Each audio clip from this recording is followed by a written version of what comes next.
In this update, Ruth Richardson does not want to see Nicola Willis resign, but the former finance minister is calling on the current minister to take a chainsaw to certain areas of spending.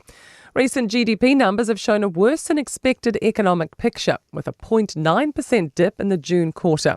Ex-Finance Minister Sir Roger Douglas is calling for the minister's resignation. But Richardson has told Heather Duplessis-Allen superannuation's unsustainable and a bloated public service. We're not going to snap out of it by making heroic assumptions that we're going to grow our way out of it. That's clearly not working. We need to take bold policy strokes. The Transport Minister says NZTA have learnt lots of lessons from the Transmission Gully project. A new report by Infrastructure NZ finds the road has saved the economy $63 million thanks to faster, safer, more reliable journeys. But last month, Newstalk ZB revealed several kilometres of Transmission Gully need to be resurfaced and rebuilt over summer, meaning lane closures during the day. Minister Chris Bishop says the roadworks are frustrating, but the Transport Agency has learnt lessons about contracts and procurements ahead of future projects. As we roll out more public-private partnerships around New Zealand and transport and potentially other areas as well, they do provide good lessons around that. 2/3 of New Zealand's elective surgeries have been performed in private hospitals. An annual Private Surgical Hospitals Association survey reveals more than 232,000 patients were treated in the year to June, the highest on record. The volume is up 30% on 7 years ago. Association Chief Executive Chris Roberts says private hospitals are investing more to meet demand. There would have been at least $500 million invested across the private hospital sector in the past year or so on new facilities, new infrastructure, but it's also investment in more staff. And Kitchen Things Napier and Nelson stores will permanently close this weekend as receivers have been unable to find a buyer for the two stores. And that's news. To sport, the Black Ferns are desperate to avoid another sloppy start ahead of into tomorrow's World Cup semi-final against Canada in Bristol. The defending champions gave away several penalties and were starved of the ball early in their quarter-final triumph over South Africa. Assistant coach Tony Christie is backing his side to adjust. We need to be better in that first 20 because we can't give Canada that advantage this week. So it has been something we've focused on, and the key message there is just trust our systems, and we don't need anyone doing anything special in those moments. Kick-off is 6 a.m. And veteran defender Karen Berger has no problem with Dame Nolene Toto's Silver Ferns environment. The coach has been replaced for the Tiny Jameson series against South Africa starting on Sunday. Toto will remain stood down after up to 7 players reportedly voiced concerns about feeling unsafe under her leadership. And that's sport. I'm Wendy Petrie.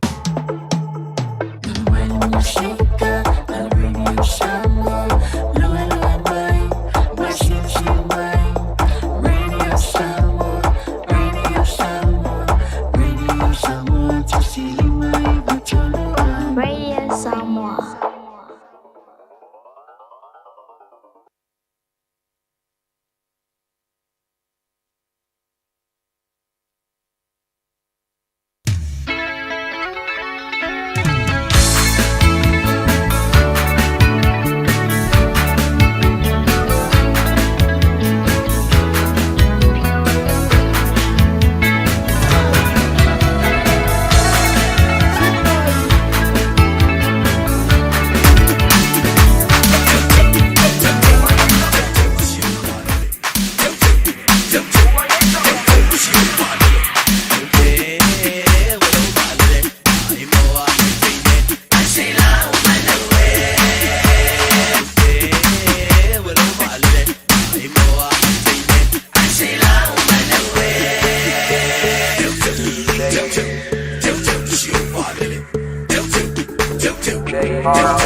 Jerusalema, ikhaya lami, ilondoloze, uhambe nami, zungangishilana. Jerusalema, ikhaya lami, ilondoloze, uhambe nami, zungangishilana. Dawo yami alikolana, buso wami awukolana. Ilondoloze, uhambe nami. Dawo yami alikolana, buso wami awukolana. Ilondoloze,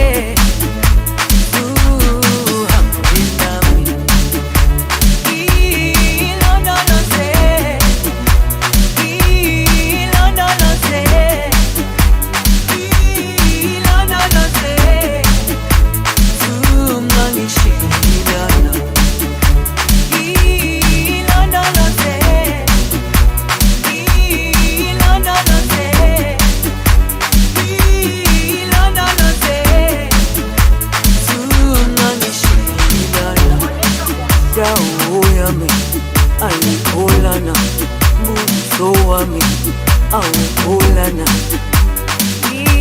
Ilondoloze, uhambe nami.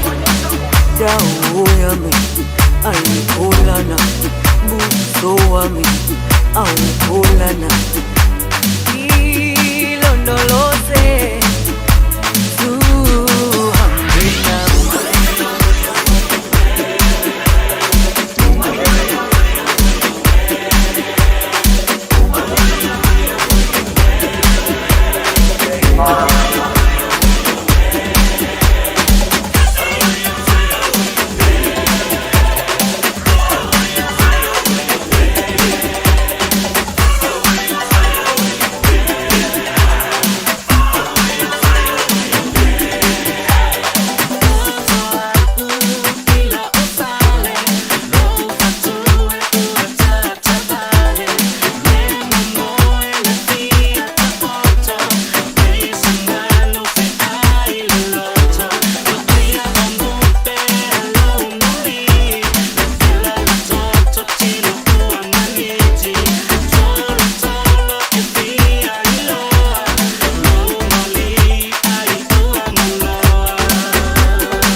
cosa casiala, tauya se casi chila, se cosa casiala, cosa casiala, cosa casiala, soya wa olelava.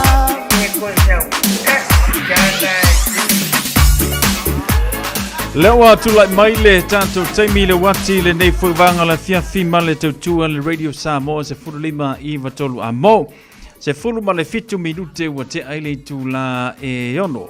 Ia, ma le tātou porkala me whaanga solo le nei fwoi aso whareile o le tawalungo fe au mga ruenga sa ngapa ti aile tātou tenu i le nei vai aso atoa. Mai la mai le aso ngā fua, ia se I tātou waulia mai le nei aso whareile se furu ma le iwo se te malua o lima. O le taulunga whea mga luenga pe awha pe te lenga lua I le aso a tae au ma le aso saa. Se I vanga na I mātou le halu whaasalo atoa ma le malolo ai masi a. Ia ono o tū maanga le neia tunu ue whainga luenga whaasalo atoa. Ia I le fitu asolo vai aso lua sfulmar whai tūla a. Tūlanga le na iai. Niso I lātou sa la usu le tae au. Niso I lātou sa nga I le wauli. Ia whapena fo I niso I lātou. Ia e a ngai ile a fiafi po mātou lea e sifi po. E la le manatu mawalunga o lo I eile anga le leo le tua I lau soifua. Ia le ngata I lau soifua tautua I te tono lau a inga o lau I kālesia. Ia e whapena foi ia siau nuu ma siau a fiu anga wai. Ui lava foi na tātou motu male taula. E leo mawhai ai o na tu ua ia le tātou matawhai o I le ngata foi leo le tātou ngaluenga. Ia pei ona tātou tu uaina I o tātou a inga e tātou a ngai mai. I le nei atunu e sa ili manuia. Ia ai whaatele lava fo I tutonu o le loto I whale o le tātou au a inga. I le tātou tenu o Samoa lo whaamuli mai ai nei ta mamane tina a meise. Ia o nei a inga pei ona iai. O le tūlanga lana o le tātou proklame le nei a fiafi whaamalo le usu whaamalo le ngā lulue. Ia wa koe kiki lava fo I ona mai ale o le tau malulu. Do titi lava foi ona mai a ia ona tātou a whafsanga I foi lea mare tau vivela wa mele I ka ko ngale o ia a o mare kau marulu wa ka ko woi a o mare kau vivela wa ka ko o lelo ngā se mea ngale o ioi ngale o ioi an mea ka ko le fai e le wha se ngā foi la e a kasolo le wha makala kule mea ia ele mena tu maulunga ia o lo anga le leile tua I lo soifua ia ma le telo ngaruenga pe ona tātou iai Patalo whale tapua inga nei tamama nei tina mātutua malo le soifu maruia malo le langi matafi e manatu lo anga le leile tua ia te utau I tiu te whai fo ia miso ngaruenga pe ona masaniai ia ma ngaruenga o le nei fo ia tunu ai maise nei tamama nei tina lea ua wha manueina I le tātou sitisendi fo le pe ona mawai nei whaamanuianga mō nei te māma nei tina. Le lawa I nei ini usila. Ia, e le whaamoro whapena ona tau whaamasani le tau malulu. Ia, e ho atu le tau sanga le o makua I o kei a tātou. Wai ei niso I lātou e malolosi le tau malulu. Io, e fo niso lātou I mai le tau mawhanwhana. Mai sea nei te māma nei tina.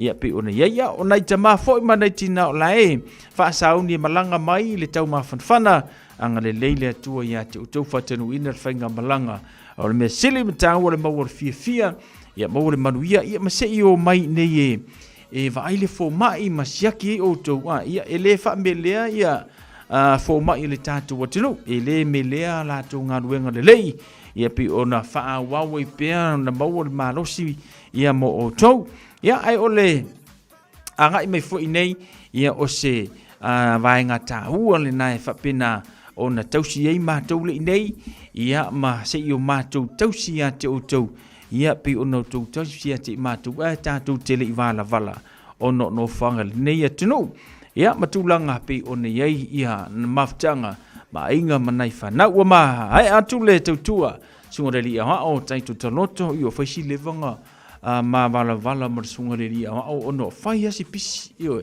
le ngata I le upu fola le atua ia kaliu mai I le au fai pisi kaliu aku I la vaanga ia ka piang wala ve foi taitu la vaanga ia ka piang o maka ka piso le lo e paule o ka piang o ke fai aku e kasi le lima e faonga io e fakarua piang ai fa longo le I pe a fela u mai ko inga piang sole e ka ilo fo ia Jimmy Swakape lo va tu taito ma no le nga lue ile ni fu vanga ole a fiafi Música Silvi Floyd Radio Samoa se fululima iwa tolu amo ile nei foi a fiafi male tanto por clame luz fulu minute wa tele ono se yo fa filwa ina iwo mana pa anga le mafuta mai o le pa Malaysia lungo le tanto Facebook page le mafuta mai siri au se talia a mai siri manulu ya lo fatele mo o tau pa anga masano le tanto proclame Christina Tarwasa le mafuta mai melepone au se talia fa te Christina ya fa mo nai mo le mafanfana inai le tau melepone ya e o le fu e manulu tau Fantalo fatu ya asovaloi tau tua manor si fumuria le mafuta mai le ya fiafi to ina la o pepe yoane tinonga fantalo fatu la o pepe ya le ngata fo le sani to fai ono so fumuria sani alo fatu mo oe masio ainga fa tai le fata simai pira eneliko mai ranui alo fatu pira ya represtene ole no fanga alo fa penana fa motu ya ila ka mo pira eneliko alo fatu pira fa tele fata simai keti nevile so fu manuia keti fa tele fata simai ile nei fo ya fiafi male tanto musika so fifiloi mole manava o ngaluenga afa penete mafuta mai lunga la wala vai fele mulo sa yo poloka fa solo ato fo le lalolangi ina ua tu taula le telo fe am ngaluenga sa ngapa tia mole tanto anteno u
Mitanga ilo uananga ya Samoa e pele oe ia sea male manawa na ya panawa sai pipi e o te te umaru o ilo ufasu o fea lava o te aluai e tu pea lava mava ai e mana tua pea lava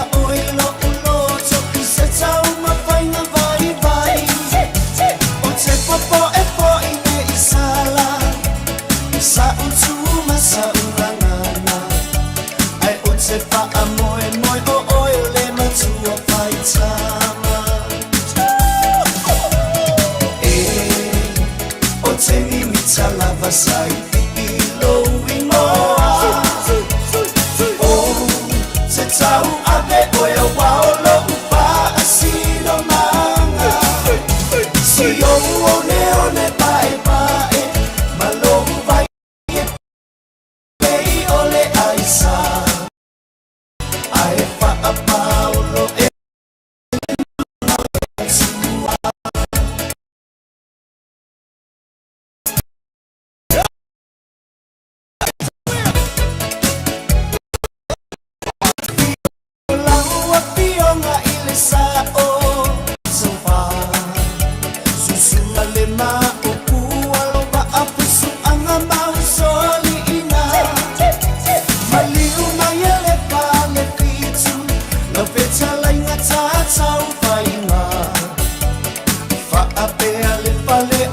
sale muli anga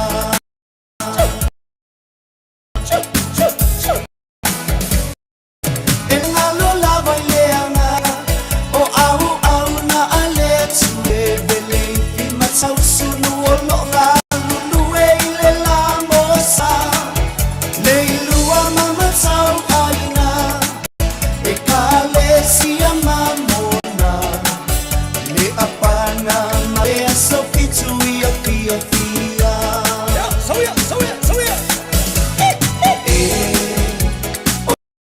o te mimita lava sai ilo ingoa te tau ave oe olo upa asino manga si o one pae pae malo vai e pei ole aisa ae pa a paulo ele maunga ole atua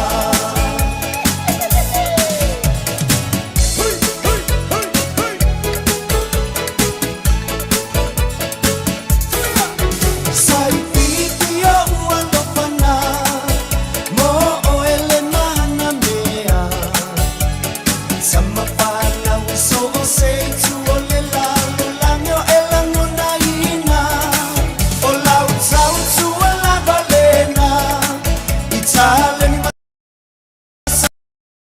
o se mata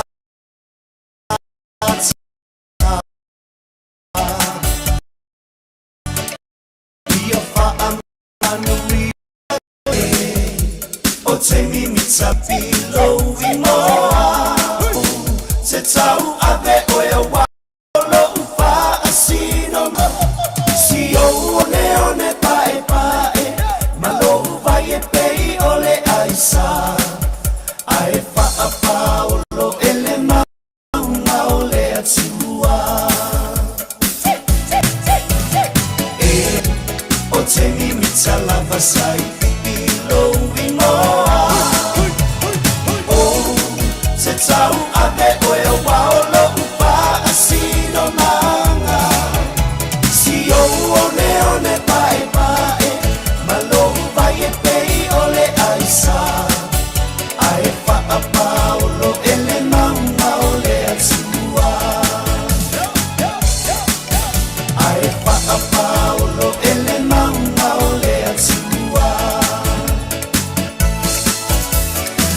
Ela na si fonga matango fir sunga ya sive vai nga wale si manisi no fantunga mo tanto le nei ya fiafi. Ia a o e anga ia tulo mo tamono lawa ina watu taula le tele o fe au ngaruenga. Ia sa fe ngai matato le nei ya so malo lava nga lue. Malo fo le fa malo lo si fe au ia mangaruenga pe ona masani ai. Fa talo fo le tato por clame. Ia malo tu manu. So fu manuia malo le mafuta mai lungo le tato YouTube channel.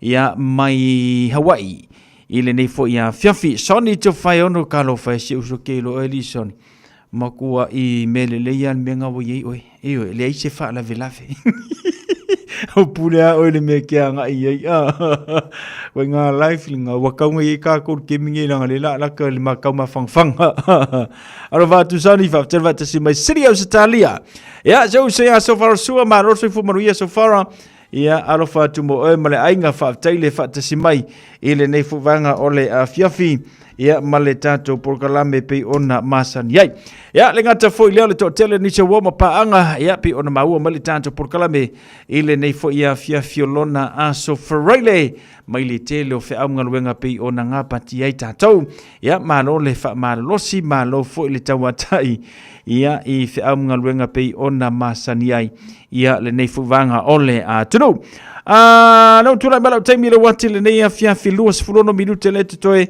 ia ona tano leo le tula ia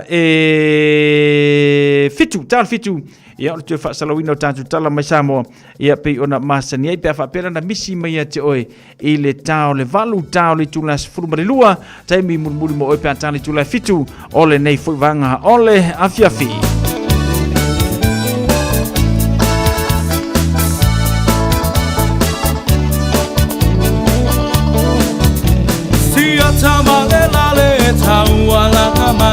I say you so what to buy you say so buy Aulota oto ma etilo iai e wa ese episode ai na e alu atu lea ese ainga Olo fa se lo tu I fa yes ta saminga wa emole manaba na ositoya ina le lale wa matela ina foi myself fallinga myself feeling e money e alaba ita e te talanoa e te leiloa mana tola tawalanga no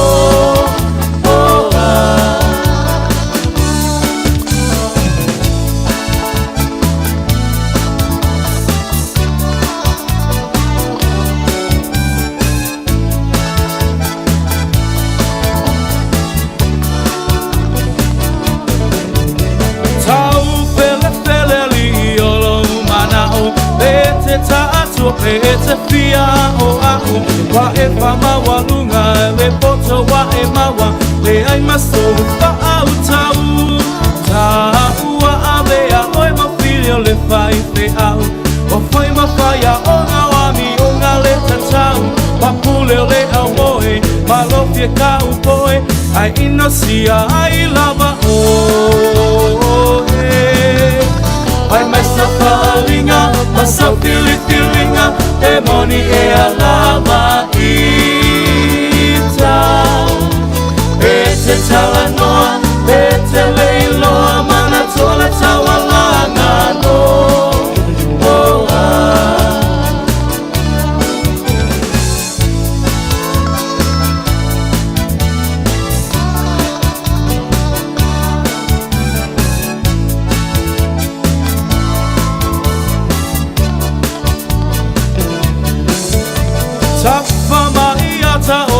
Veao anu ole bao wa baba o ono upito ie tonga fa o ma ato ata oto ifo o mai pupula male ile po atoa o fiolo tina ilo fa asopoa o lo fia via ma lo fia iloa ai inosia ai lo uiko myself falling out, myself feeling out, the money e alaba ita. Ete talanoa, ete leiloa.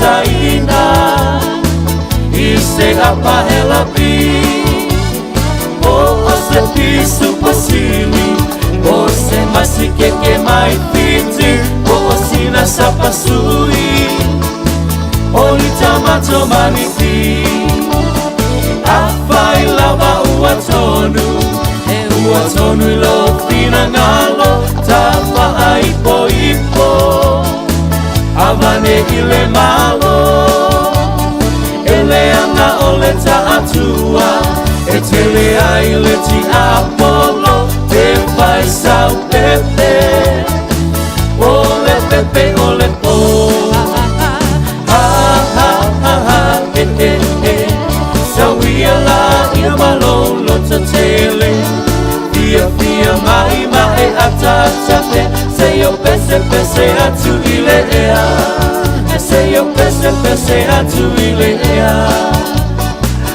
Fianga le nei foi a fiafi mai la fai pese per la fa ilia le RSA. Ya, ma le fai aso pe ole ele ne vanga la fiafi. Christopher a Sarah lunga le tanto YouTube channel fa talo fatu ma lo le sei fu maruia. Le ngata foi le fa talo fatu ya weta susta le mau mai le tanto por clube. Ele ne foi a fiafi mai lunga le tanto YouTube channel. Ma lo lava leva mai ma lo foi fa ma lo si fia ngalwenga ole nei foi a fiafi luas por minute.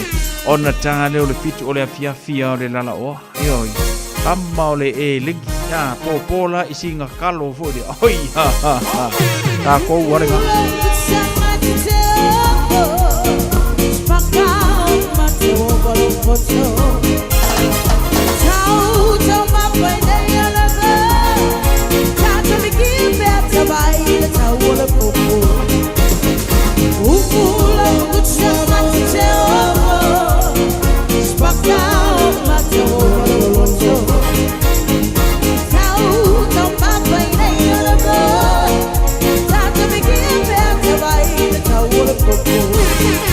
Hey, hey, hey.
E ala na si fonga mantango fio la foi pesa le meli sa pen pe ona ina ia tatou whaafifianga o le nei fuivanga la fiafi ia male tautua le Radio Samoa se furulima iwa tolu a mo le tatou musika mo le manavanga ruenga fatalo fatu le lua ave sa tu pola le mau male tatou por kalame fainga me asiata soifua manuia tele fatasi mai ia mo le tatou musika mo le manavanga ruenga se furu fami te tanfitu.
Nai whawhiwhianga mai le loi mata o Apaula. Ia pe o nei nei musika na o le nei a whiawhikamba ngai ke ngofongofo i lau ki poki koko Samoa. Ia ma wha solo ai leo o ma whauwhaunga. Ia ma ngofo ia le whale. E se me wha solo ai o ma whauwhaunga ma oso ane ulangone te alu i se mea. Wha ingoa rau i po koko ma ngofongofo i ngā le whale. Ia ma kankala ngō tina o le ainga. Ia ma tantala no i le whana. Ui! O le vai asora ngi le wako wa ia onga ka maki malo i nei mātua talo whaia te outou malo le whinau malo fo i le pēlenga o nei meo whanau usu le tai au pō momoli ta pena le lunch ia whapenau na toi piki tu ua le aonga momoli ko ringinga piki ka alonga o ka se telo le pisi le lau tu ua le aonga maku ua ko ia matina matama mai la tu sa fai le mata fai oi mo le whanau ia o ngā malo o lau sele ngale na ia male lumana ile na mo oe ia pe o nei ai ia le toanga i le aonga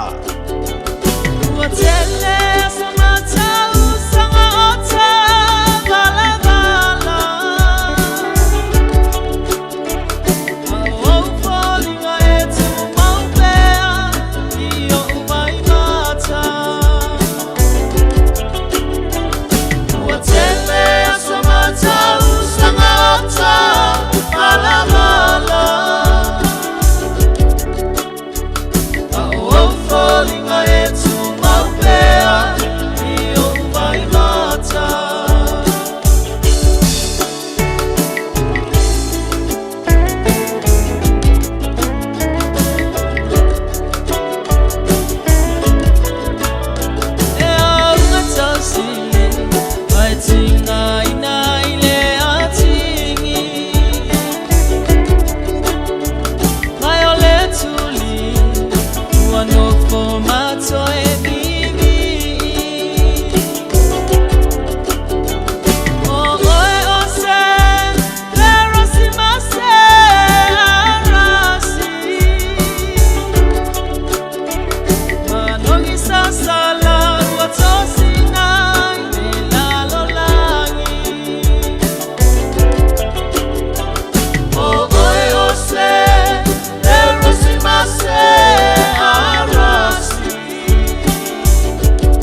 lea ke viti talenga Tala voia lea o kaka Osaka wa I bakala salasa Le pula ni pula ke le sala Tanu mi fiti panua lai lai Navasa sanga me tolo bake mai Tumuko hiti te roho e tai Pula pula malea mikilai Ena samaile kure kae Menona pula la ilangi Ena vivi visakayani Ena ivitiwa naranani Ena samaile kure kae Menora pula la ilangi Ena vivi ivitakayani Ena ivitiwa naranani Drums of the island are beating in my heart You're with me no matter where I roam If ever I should wonder if ever we will part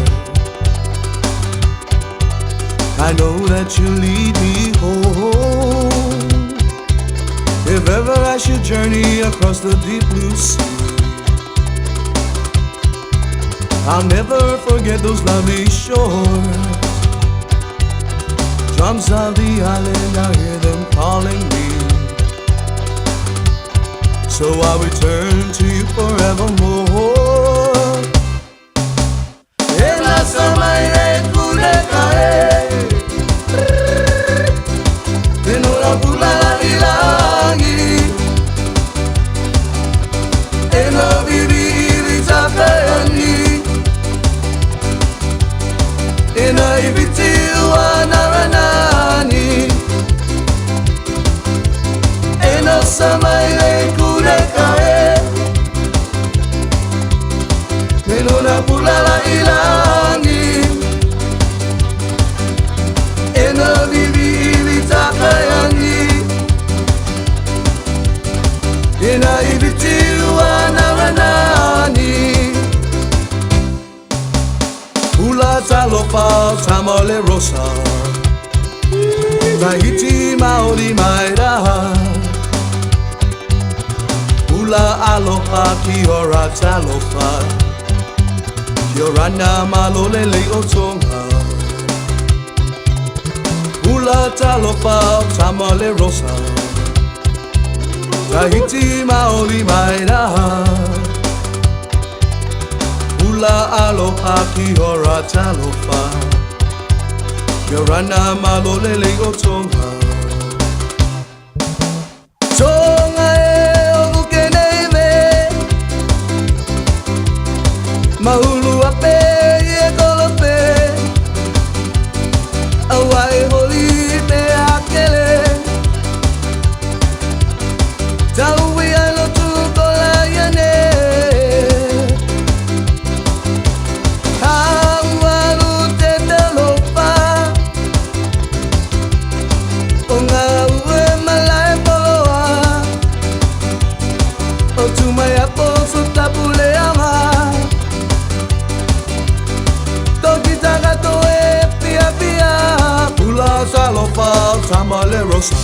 Whaafianga mai le RSA le nei fuwanga fiafi na wata tonu li tula fitu tala by Samoa.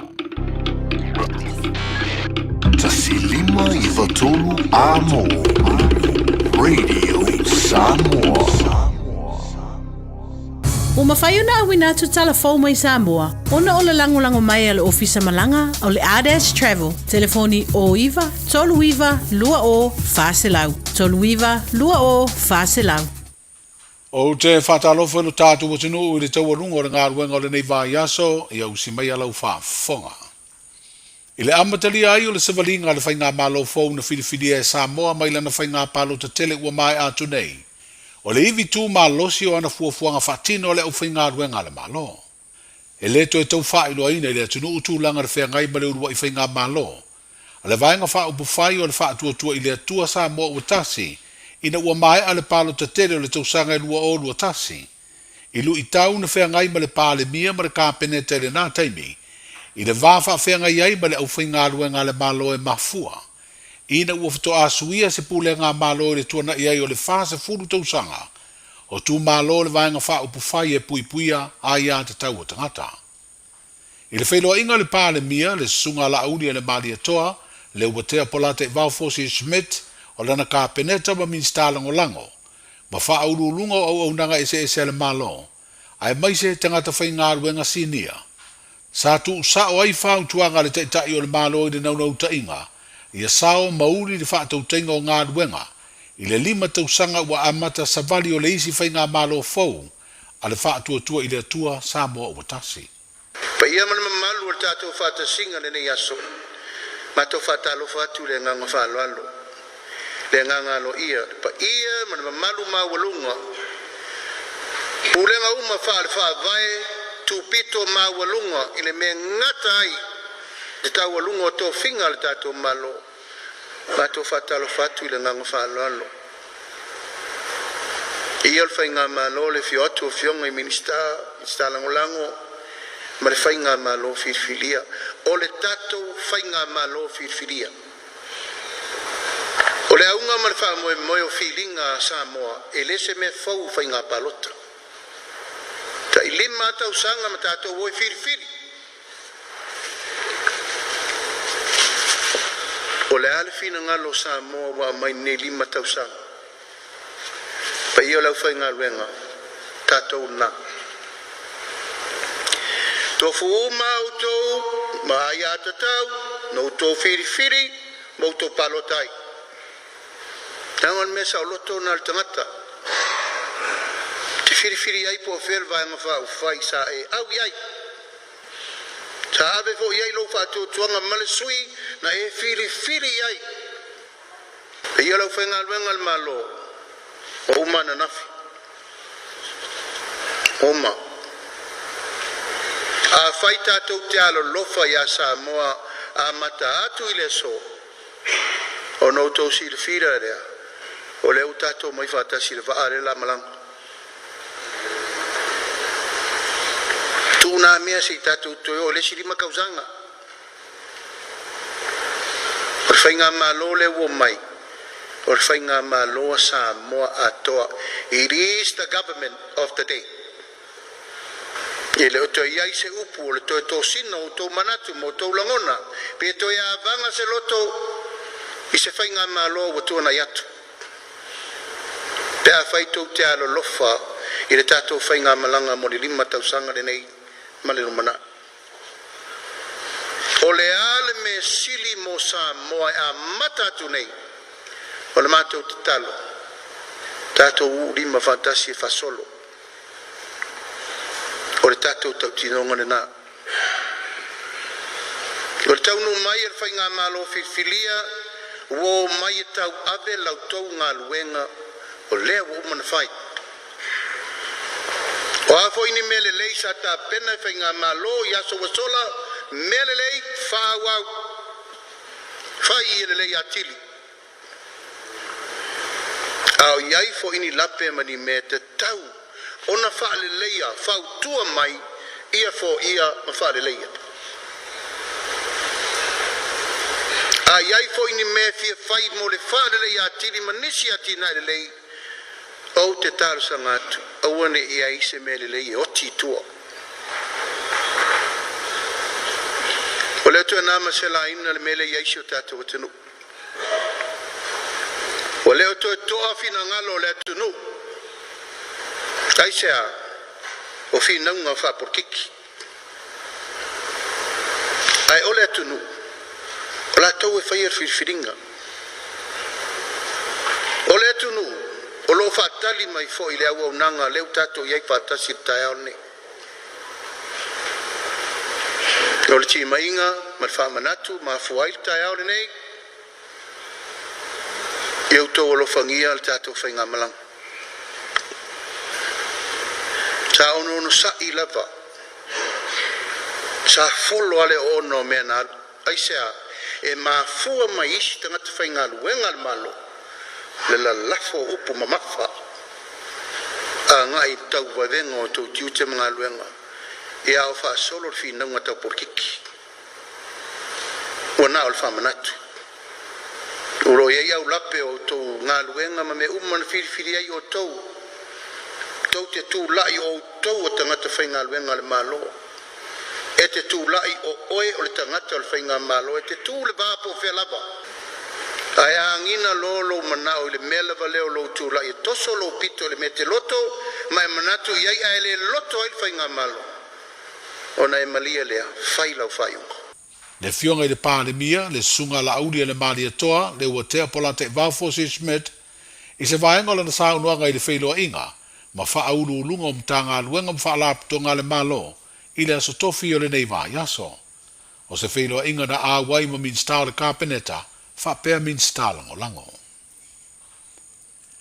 O le whamanianga tusia mai le kovana siri o Amerika Samoa na tau ao, e le te itai o le malo ma le pāle mia whidiwhidia, ai o le te itai o le vaenga wha upu whai o le wha atua I le atua Samoa utasi, a o lumana I eire tau au fianga mua mua le paia inga wha pāle mene se furu vadu, le ana wha tautoa ai sui usu fono whidiwhidia, ma wha tautoa ai fo I le pāle mia, le sunga la audia le mali atoa le ua tea pola te vaufosi Smith, ma lana ka beneta.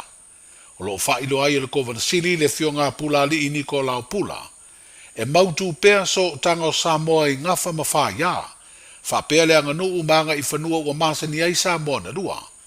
Ai sili ona nganea le ngālu lua so tau au, ma wha soa I whina ngalo malangona, a wā se manui o whainga māloa Samoa I sifo ma Samoa I sae. O stasi o vaenga o le whamanianga mai le kovana sili le pāle mia whidiwhidi o Samoa, o loo ia whaali ai, halo I luma o le tātou sae sa ili fi ngota ma penina o le tailo loto, a wale tāpua I ngā lea tino. Ma ia whaalau tele pea I le atua manoa o loufa le ie, I le tino, ai siri I le nganga e tautu ai Samoa ma ona tangata uma. O le malosi o tā whainga malo e lua, e whaavai I le atua Samoa. Ai Samoa mua le atua Amerika Samoa nei. O lo sainia le whamnianga le Kovana City, le fionga ia pula li I niko lao pula, e a vea I masui o le kovana lutena le fionga le matua, pulu mātala ai junior, whapea le malo matanga tanu uma o Amerika Samoa. O leo e isi fina ngalo le te tai o le tātu malo le fionga le li pāle mia ua ia whaino ai. Le sila I nei se fuafuanga e wha o ngā iaini ele ele o le malo o Amerika Samoa. O tu ina mai mo le malo tuto tasi, ai le I wha o ngā ina lava ia ele ele pe tu sa mare tolu e kalo na tele. I le whailo inga matu stala ina ua mai ale fono mua mua le kāpeneta le whainga malo fau, I le asolulu, na whaali ai le li pāle mia. E ono mawhai o na fausia I lea whanua ni whale wha mautu wai o tātou tangata, I la tau o maua ngā luenga le company tu apai e le territory, o se whainga e tau fiai nisi wha fita auri o whea ngai mo tātou tangata, o lo ngā rurue I lea company. Mai o lo loma le taimi e toi whatu langa I le mta upu I le atoa Samoa. Te le mana tu umi. Langa I tele mta upu le isa tala no ina. Marwhainga malore na umanei. Na mail tatu whanua ave. Na mail tatu whanua le I tafuna. Salo pe lua e pe tolu e kana ina. Le ai mastato me o whaie o me te mimi. Al whanua rena. Tauna whaatu le iei le no whonga tutu. O lai rent tal tato o vise tutu I le mamanu. Le fantaun pa istato senta ina. Le va oina whaini whale apitanga. To tele o tangata ia o le stakis. E atu to e tau no nofoi. Ia inga matupo e la whaafitau dio mail to tuturi ese. Ai a whai ani ta mai accommodation a tato ina no whonga lea. Te rea i o le me te no whae me whenga luenga pela bo. Le pela o pon ma lau rent. Ai le tu e whala vela vea. O le tasi na whaafitau li. Na mamoli mai ina wa tau nuur fast le malo roa felusu tasi. Sa vala ulia whaapitoa mai e whenga malo le stakis. O whaafitau li na tutupu. O tātou tangata e o atu ini. O atu tu eno nofo I tātou aingai o. E o inale tupu o le wharebela vei. tu susulima ma me fa pena alua tu al tangata i ne wa ye lona private environment ma le poto no foi ma me uma ai faisa tau ngo fiele ai longa tu la i fa pi tau di fa pe la uma no foi me tu ila le fanua mo tato le fu tato fo ia ile le fanua le tau mesina e te tau na tato fa wa le fa tala no ile mele ole sa loto le o mai tu ile le sa loto le o tu tato yo tele tu langa le fitala no ingo me tato te nau na wai tu langa tau fu fa to anga ma me va tu nei ngo si lo ave va fo se finangalo le fionga ile di pandemia sunga la audi le mali toa le wotea polata i vao force smet manuia tele le fa ingo le va ya so isi tato tano so Radio Samoa.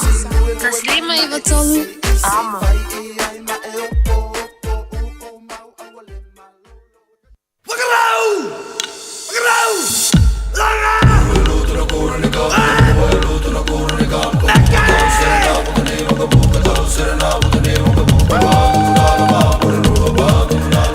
Ole na ua mawhai ona whaafonga le tātou tinu le toi whaasalawina. O tātou tala mai Samoa, ia pe ona saunia mawhonga nātu le Suia Radio Samoa. Tō whautanga vai tipi autanga vai sona whapoponga o le nei fwoi aso wharile po le tawalunga. Ia o tātou tala pe ona whaafonga i le tātou tinu mai lama fwoi le asonga fua se ia pa ia le nei aso wharile. Ia o le whaamalo ma whaamtai e whaapenao na au nantu le Suia Radio Samoa lo ngalue me tautua mai le tātou tinu. Ia meise le tu whaatasio tātou tala ia mo le whaafonga pe ona iai le nei fwoi vai aso atoa. Tau pule i lola ma le malosi mai le tua tātou teulia. Le tau le valu le tau le asunga fua le vai aso asau o le amawhaia na tue maua sisi ona whapoponga o tātou tala na mai Samoa ia pe ona iai ia le tautua. Ia ona i vaengana na pe ona tutupu i lau whanua o le tātou atinu i le nei fwoi vai aso ia meise fwoi ia la matanga o le savalinga o le tātou whainga malo pe ona iai ia le nei fwoi vai aso ina ua mai atu le whatautonga le ua mata ona whanga solo ia vaenga pe ona iai ia ngā luenga whanga solo ia o le teimi le nei nisilana vaenga pe ona i whaafonga mai ai i le nei fwanga le afiafi atoa i ma le apopo inga tui nātu le au whinga luenga le malo ia matulanga pe ona i liku whiapsikala ngā ua kousila fia mai lua le vaenga le na ia pe ona iai le tātou tinu ole le si vaenga le na o maua nei ole wha mautuina leo se no whanga e no nofo ai a tātou ngā luenga ia po ilato e whapinana auto wa atu mea ta o ngaluenga whawaitaimi po season workers ia pe ona iai ia America Samoa po tuila. Ia ole tūlanga na pe one ta ua telefoi pe ia se tātou wa whane whapina ia ona whamautu ia ile au whinga luenga. Ia tasi foi lale nāla ngā tupe le tātou mālo e maua mai ai. Ia wai le whapeke ngofofua le whale pēa umanga whai e kakau onga kukongi si ngau rent foi lea. Ia ma mauti no ai ele koe whaile mele kerenga kupu ngi a ka kou ma oi au se kālia ore kou o mai e ngā rurue whaavai kei mea e kou kaka ama kou ka whawhau ma kou la vivea kua i ka avale ma maua koe male ola mara soifua a o lai whaatali mai nei a inga i Samoa ia ma kou mai e ngei ma kasu i kou a wā ma whai isi o kai ko orua o lai e whaakali militina o le a inga ma le toa telo le whanau i Samoa ona i maangana na pe ona ia le tātou atunu mai maa ue pe anga ma whai foi o ngā whaingi kako whale whape ngā ingei. Whanua i loa le le tangata foi lea o le ua a maka o ngā alo e asi o na a inga maruako i lava. Ia olono winga ta ua tele le mea le na. Ma whau le tātou i o kele loa i o le ua tau whaalongolongo atu pe o la i nei suwinga. Ia o ngā ruenga whawaitaimi le ngata i nei ni usila o au se tani o kele ulopo mautinoa. Ia pea le te tau mau atu la ia swinga. Ia o ngā ruenga whawaitaimi le na mafua mai. Ia o ngā ole kele wha ole keimi wa kou whakala le kele ma kou le tausia le tu la fono ngā ruenga piona tau o mai. Whatasi ai ma le pipi o ilatou e ana ina ngā ruenga whawaitaimi pi o no mai e tangata i nei. Le ngata i nei New Zealand a au se talia. Ia mauti noa, whai tau, o le mele i e kākou. fia kere ka kou a lako kanga ka sio minga ka whangaluenga mare faura ma pepa wha pēle ma fia. O sa ora wha kuserua, wha pēle ma fia. E wha le fia ka kou e whaikau. Lau ka lamar sa. E pawan me mga amia ka kou ngar susu e lau pepa olo lima saingi. A e saingi aku ala e whai maile le kongkalake le I a fase lau no kokongi le vaiaso e kipi lau dua se lau kokongi la rent kipi lau se lau kala iau me ai kipi lau 5 kala i le vai koko ai le o lau 5 kala pe e fa fela nga ora ko ai nga e le se me faila nga lau manga e sangi o isi va nga le na tama faita to we fai kau kongkalake e le ngata inga ruenga whaavai teimi. A whapenga whaika kou ia wo lewanga whio le ngingi usilo atu tupu fo me whapena iniso ngā ruenga. Tā ua te lele whaitau le leo lau kongkalake. Ia e malamalama I mea lai o mai e tu tonu. Ia ona whaafengo fia foi leo lau whinga ruenga. A whapesau lau kongkalake whameile kongkalake. Ia e a mata I le fitu le tai au e ma navan a wharitolu I aso uma. Ia, o le teimi le te malolo ai, o le sefulu ma le lua I le wauli. Ia, e sa ona e alu ma ave I puti o ngā ruenga. E sa foi ona e alu ma ave whangu susu o ngā ruenga le kou ainga. O mea umanga le kokongo o kongkalake. Ia, tau lesi kongkalake me ia e te tau ona ofu mailau tō nginga I le ngā ruenga. E te tau foi ona e tā ele I aso uma. O mea umanga I kokongor kongkalaki. Ia o oela leanga le saingi ama e akui I mea a e te le I malama iai I mea umala I tutongi e te tau ma tā ua I tātou ona whai tau lau kongkalaki ai e te le I saini a e le malama ia vai siau whangaunga luo le leili simili mai e whai tau e atu ta maiti ma wha Samoa atu I atu oe ia ai wale alu fa solo a ko ka ko suliva minuto tel fitu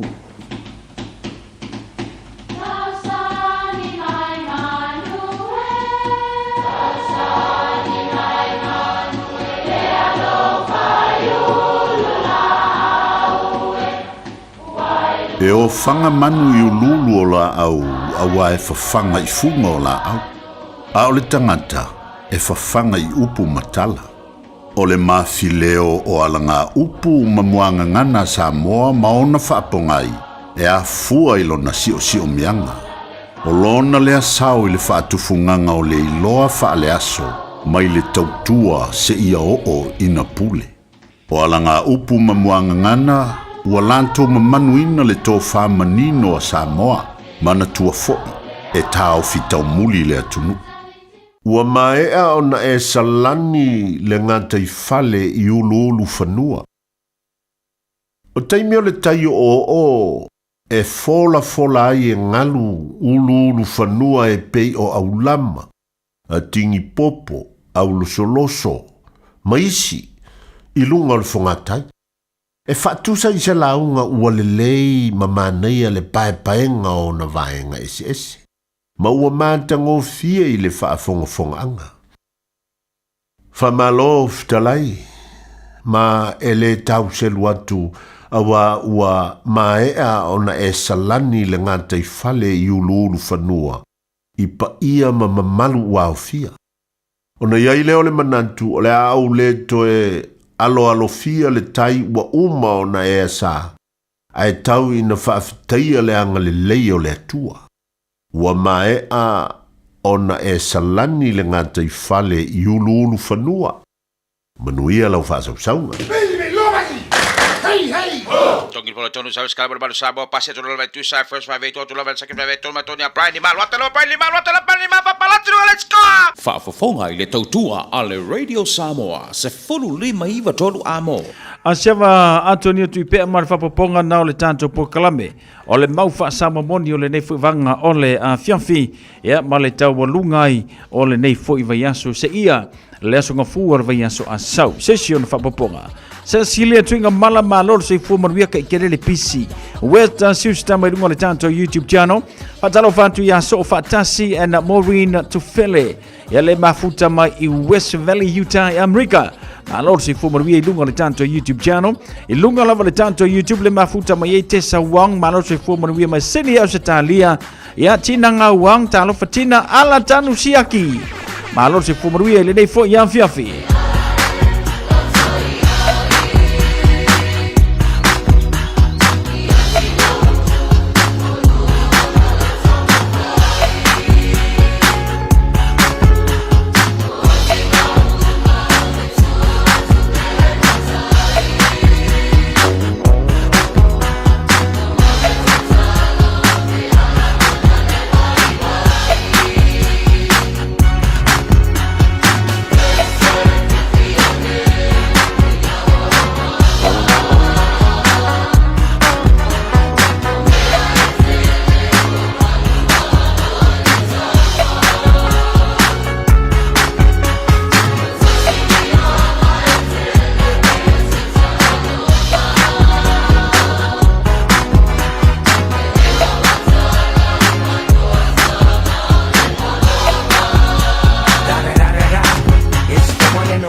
Tala no asafa amore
Leo wa te tala atu lau leina mo oe mo le whamanianga le aso whanau mo le aso soifua I le aso.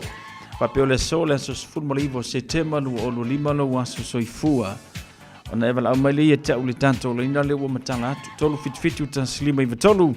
Ia, pe whaongama fo ilunga le tanto Facebook page ma le tanto YouTube channel. Maua le le ina ia tanto whamanianga le aso whanau. Ia pe te omi mai lunga le tanto emaili o le on air at radiosamoa.co.nz.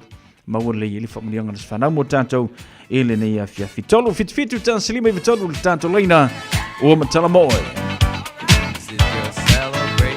E ina ia o emaili leo tanu mai le nei fo ia fiafi. Ia ma le whamurianga le aso whanau. Ia pe o nei ele nei aso freile. E whamanu ia tu le aso soifua, le uso ia Misa Rico, Tong Ni. O le aso le nei ato ia ilo na lima se fulu tausanga, iu pele siliva. Alo whaanga mai ato filau, aunga tiuni a patane, male a inga. Manuia tele lo waso whanau mo lo waso soifua, ia pe ona aulia mai ele nei fo ia a fiafi ia po le nei fo ia sofroile. Aso soifua sunga ia Misa Rico pe ona iaile aso whanau ile nei fo I aso pe ona tato iai.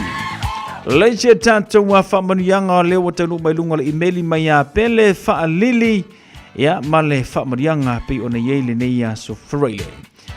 Whamanianga le aso whanau o siu tuangane matua lona lua le matu whanaunga.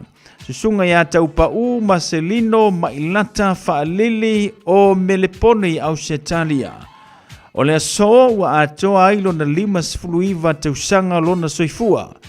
Toanga whaaftai le alii e le uma au noa I teimi uma o le olanga e toi mawai nisi aso ia manisi tausanga e whaapopo I lo wola. Ia yeile anga le leio le alii mo oe awa le tausinga. O le lua ainga ma tamaiti ma ia maua lo manosi a watu te whai o lo ainga. A lo whaanga si o tātou tina ia a kinese ia ma mātou uma I nei mo oe. Blessing and many happy returns, brother. Manuia tele lo waso soifua ma lo waso whanau. Ia mai ia pele whaalili pe o ne ile tātou whamanuyanga le na o le nei fo ia fiafi.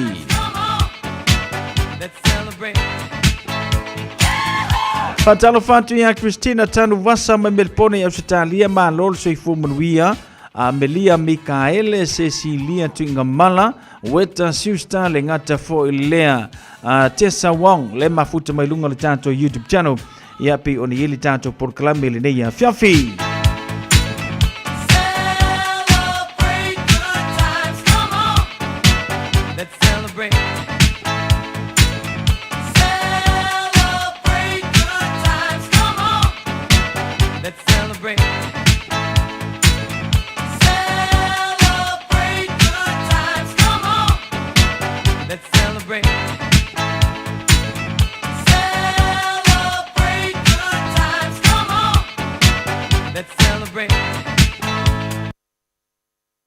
Ea nal pau ela na ia whamanianga lewa taunu mai e tau le nei a fiafi male tautua le Radio Samoa se furulima iwa tolu amo.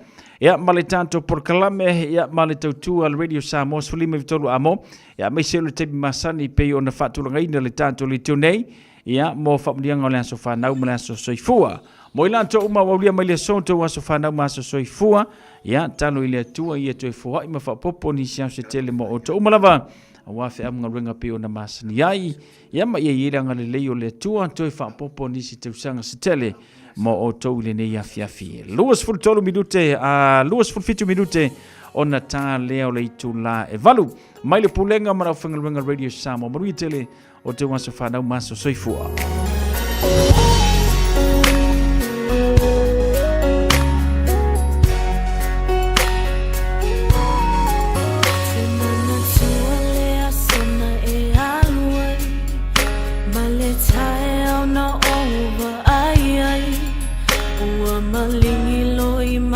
Sama Teliba ai mua mua Faatafu na ulangona Ai ona ole pu ona Letio fo ilea uwenga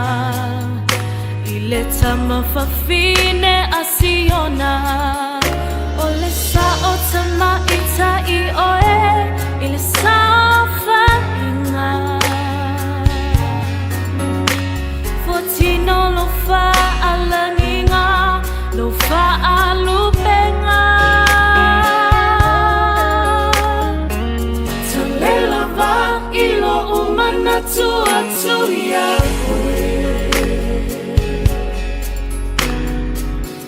Taimi uma olola semana tua oe Au mai le lofa tu noa ma te wha a whaina Pe a whaiwa le lawa sa utau singa No utina ele ngalo lo leo mau O lau o te au maia lo file mu Au mai le lofa tu noa na te wha a whaina Ai se I o ufa soa I au lo whaima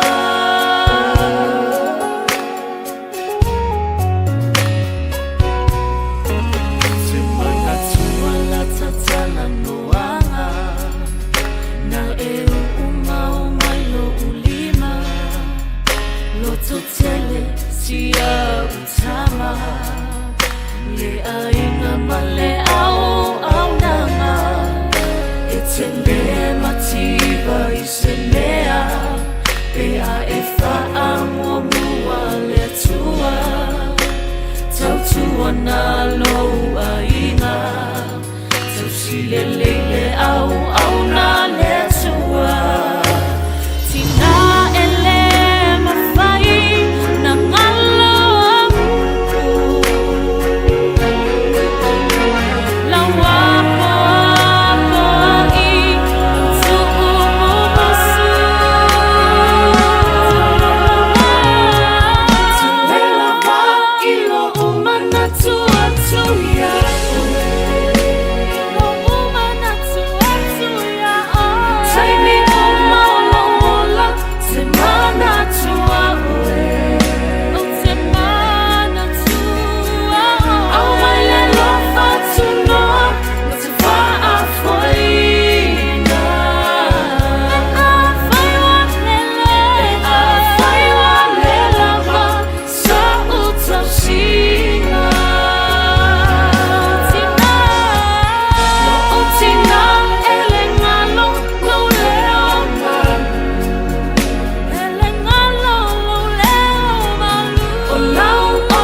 Si whakamansa ngō fia le nao le sunga le malu ben anai.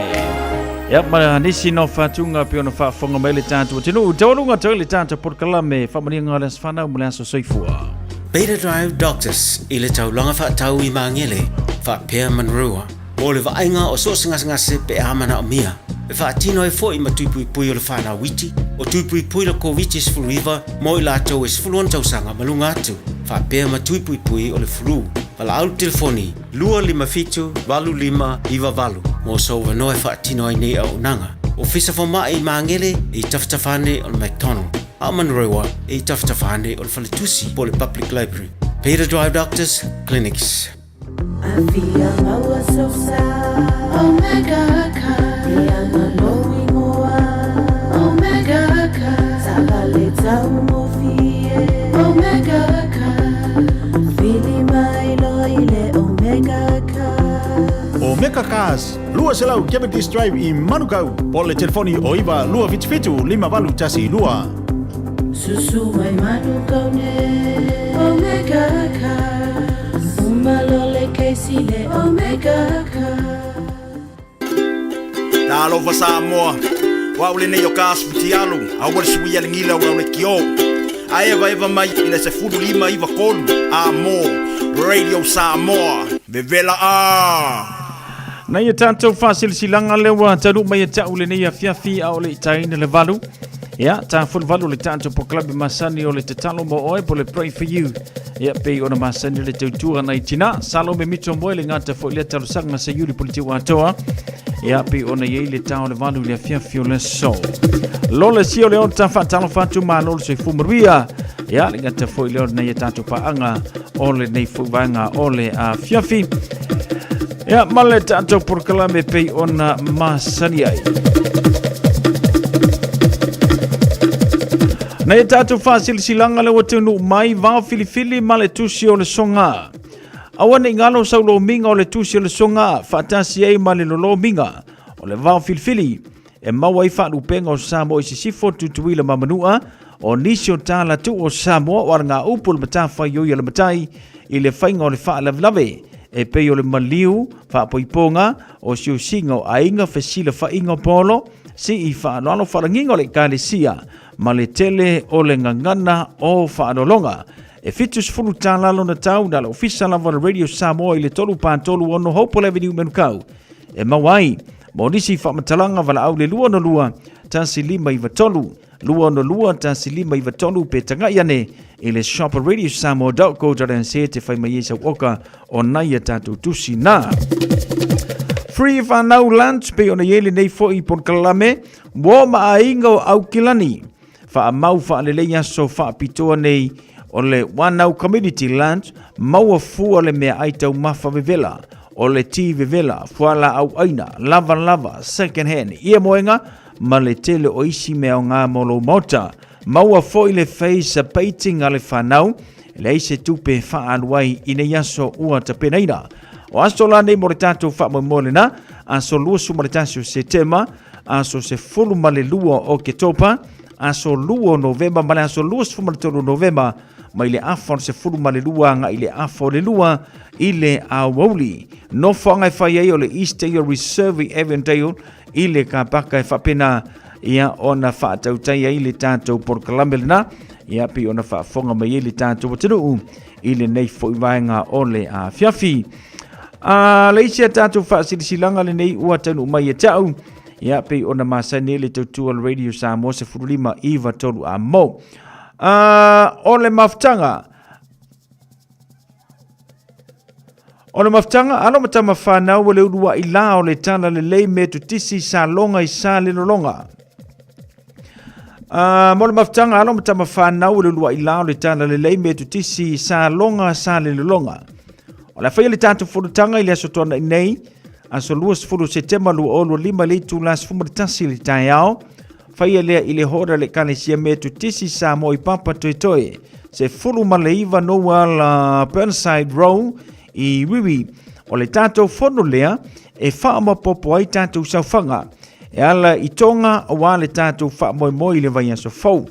Mo nisi o le tātou nuu whanto a maua le nei wha silanga, wha mole susu atu le nā aso, tātou whaasoa mataltala noa a wafuafuanga ua tātitia. Maurisi whamtalanga whafsotai mai le telefoni nei, Reverend Sione tautua ile o lua tasi fitu lima lua po wangu tutia lua manuvai aso ile o lua tasi o lua fitu o varufano fitu tātou whelua ia ile naso ile angalelei ma le lofo le tua whawhetai.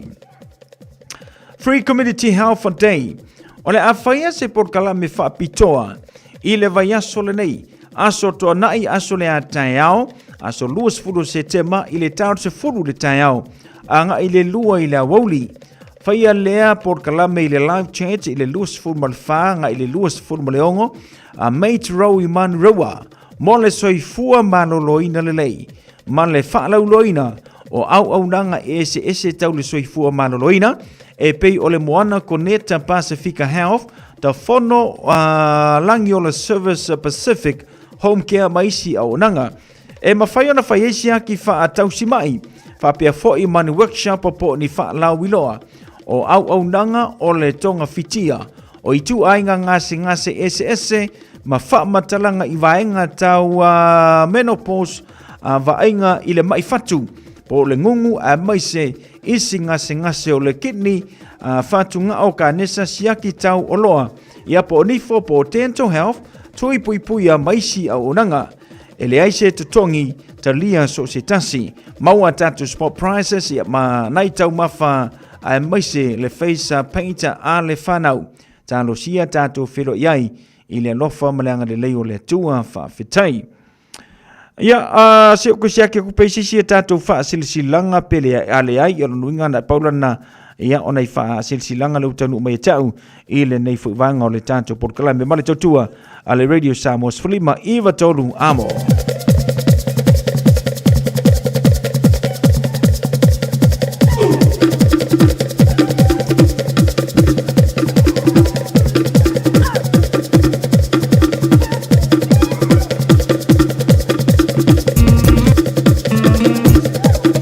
Ia na paulana ne fasisilanga le utanu mai tau le nei fiafi male tautua a le Radio Samoa Sfulima iwa tolu amo.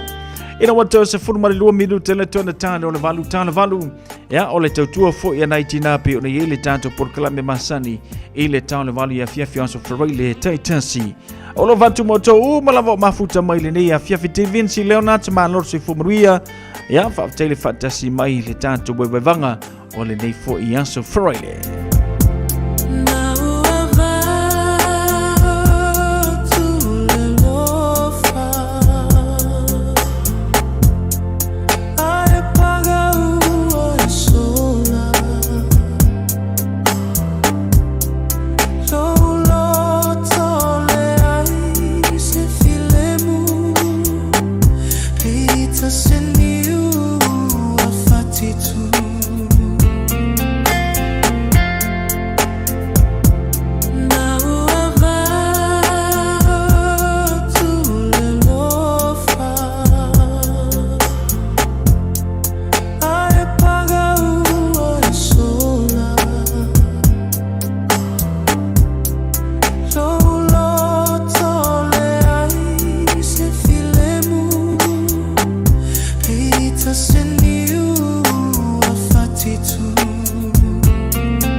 taunu sa uno fo fatali male ono sai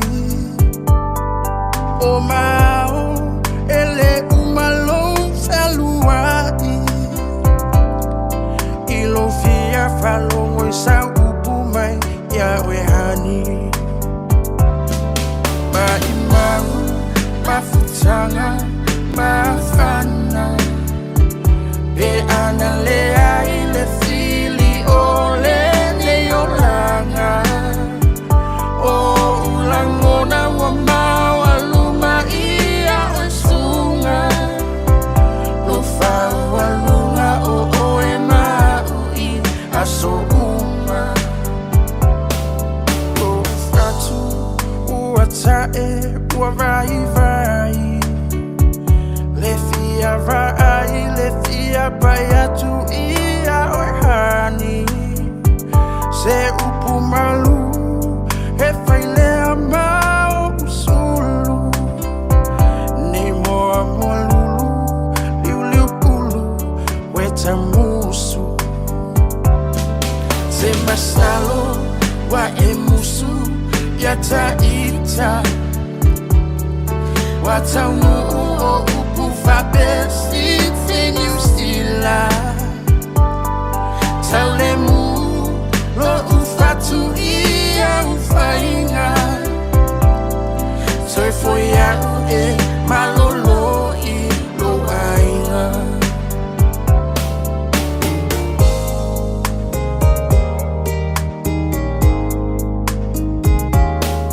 O te fia faya tu masongi yo fofonga Tinga ona letau e tu mau pele lo fa A o e ua sui I lauva ai Sina upu se tasi o te fi ai Always crying time again You're gonna leave me I can see that far away look in your eyes I can tell by the way you hold me darling That it won't be long before it's crying time Oye we wali wane leva yo sina Bele e apule oe ila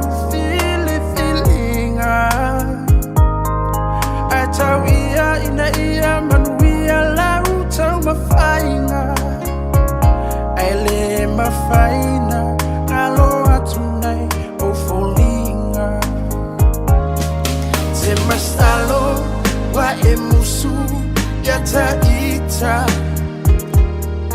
Wataunu o ukufa besi Tinu stila Taulemu lo ufatu ia ufainga Toi foia e malolo I lo ainga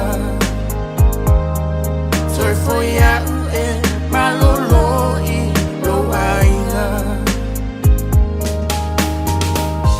Nai whawhiwhianga su whiwhloi mo tātou I le nei whaiwanga le whiawhi Ia, ma le tātou porkalame whanga solo me se le tautua le Radio Samoa se fulu lima iwa tolu a mo. Wa tasere minute le wa te aile tu la valu. Ia, e fie fo I whailo atu le fo whatasi mai ia le au taua le atua li nei a fiafi. Pena ona swani mo tātou, ia maisio le tātou porkalame. Pe ona masani ia a fiafi on so fureile. O vai aso taitasi o le tatalo mo oe po le pray for you. Paula walau me fai. Nga uma le tātou whamalosi. Pikilo runga malau telefoni e wala au mai. A pāwanga.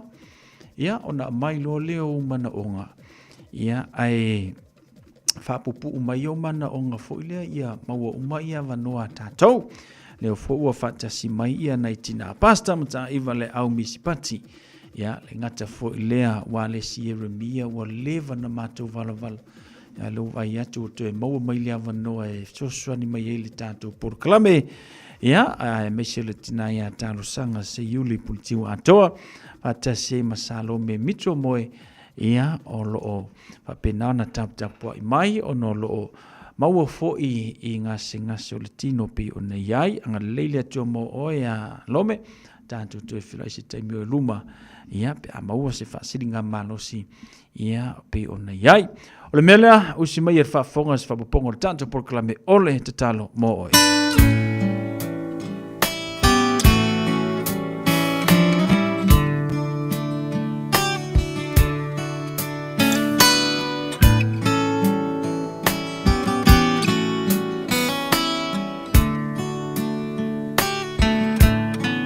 Mai le vavau I le whaavavau tu mau oe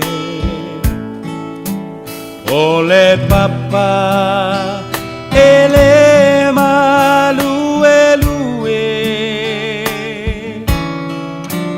lo uolo maualunga o te sao ai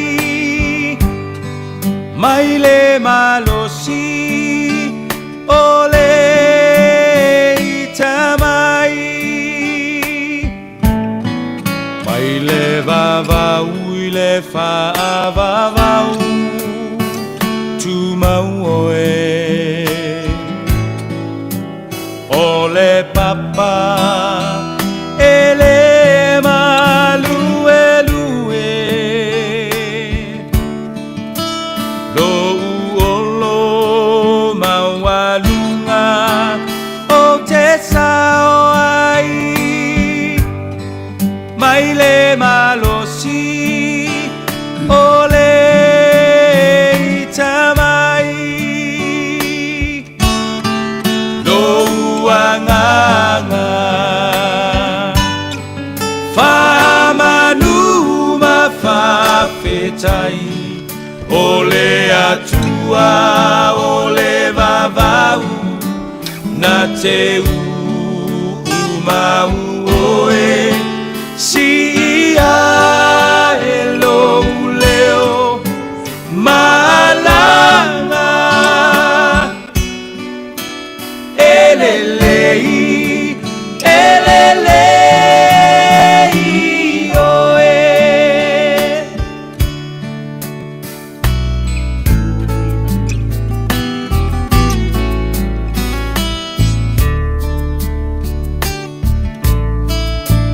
malulu e mea uma moa u silafia e ia o umanatu le tua le maunga le tua le vanu mua mua pea o lo le mea uma lo uanganga whamanu mawhawhetai o le atua o le vavau na te umau oe si ia e lo leo malanga elelei oe lo uanganga whamanu mawhawhetai o le atua o le vavau na te umau oe si ia e lo leo malanga elelei oe elelei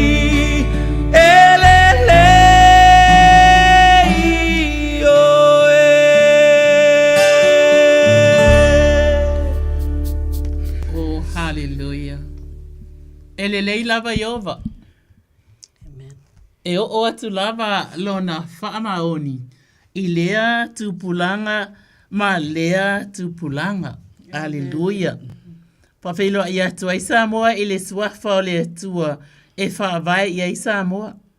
O le atua o atua, o le li iwa whetalai mai. O ia, wana wala au i le lalolangi ai le mea alua e ai le la e o lava i le mea e aluifo ai.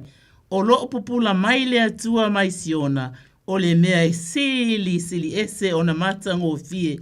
I ewa la watu, i a tau i le aso e iai le poponga o te lavea i nai oi, o na e vivi i mai ai lea i a tau. Alleluia. Praise God. I a whapenana. Whapelo i atu foi. E la whapenana. Whaasila atua e tamaitai o le maota nei. I o la suafa ele nei e fiafi.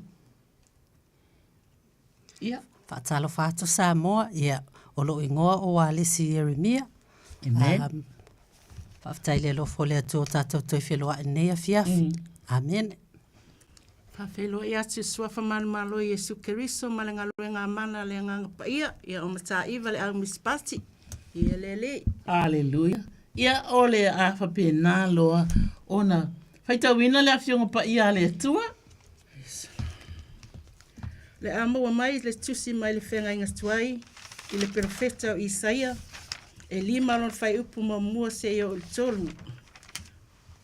Se i o pese atu i lau pele, o le pese i lau pele, i lana tōvine sa i lau pele, le tōvine i le maunga lafu le mū lava. Na ia matua eli ai, maa o ai maa. Na ia tato ai foi le vine soreka. Na ia fai foi le olo i ona tutonu. Ma ia fo aina ai le tuunga la mepa. Ana whaatalitali ai leo o ia fua mai di vine. A ua fua mai ai vine leanga. O le nei, o tau e na nofa Yerusalema, a tō matangata o Yuta, i nā whaamasino mai i a te au, ma lau tō vini, whaamanuia mai le atua le whaita wina o lana whiong paia. Alleluia. Tūna atu. Mua le tatalo a mātau i tātou lini tae au. O le fiafi, alleluia. Le tualo mātou ta mātou tue tā pālo suafa le nei lava taimi le atua. O mātou toi o mai ile nei taimi a wā whaawanoa ina lea mo le nei pol kalame o le tatalo mō oe.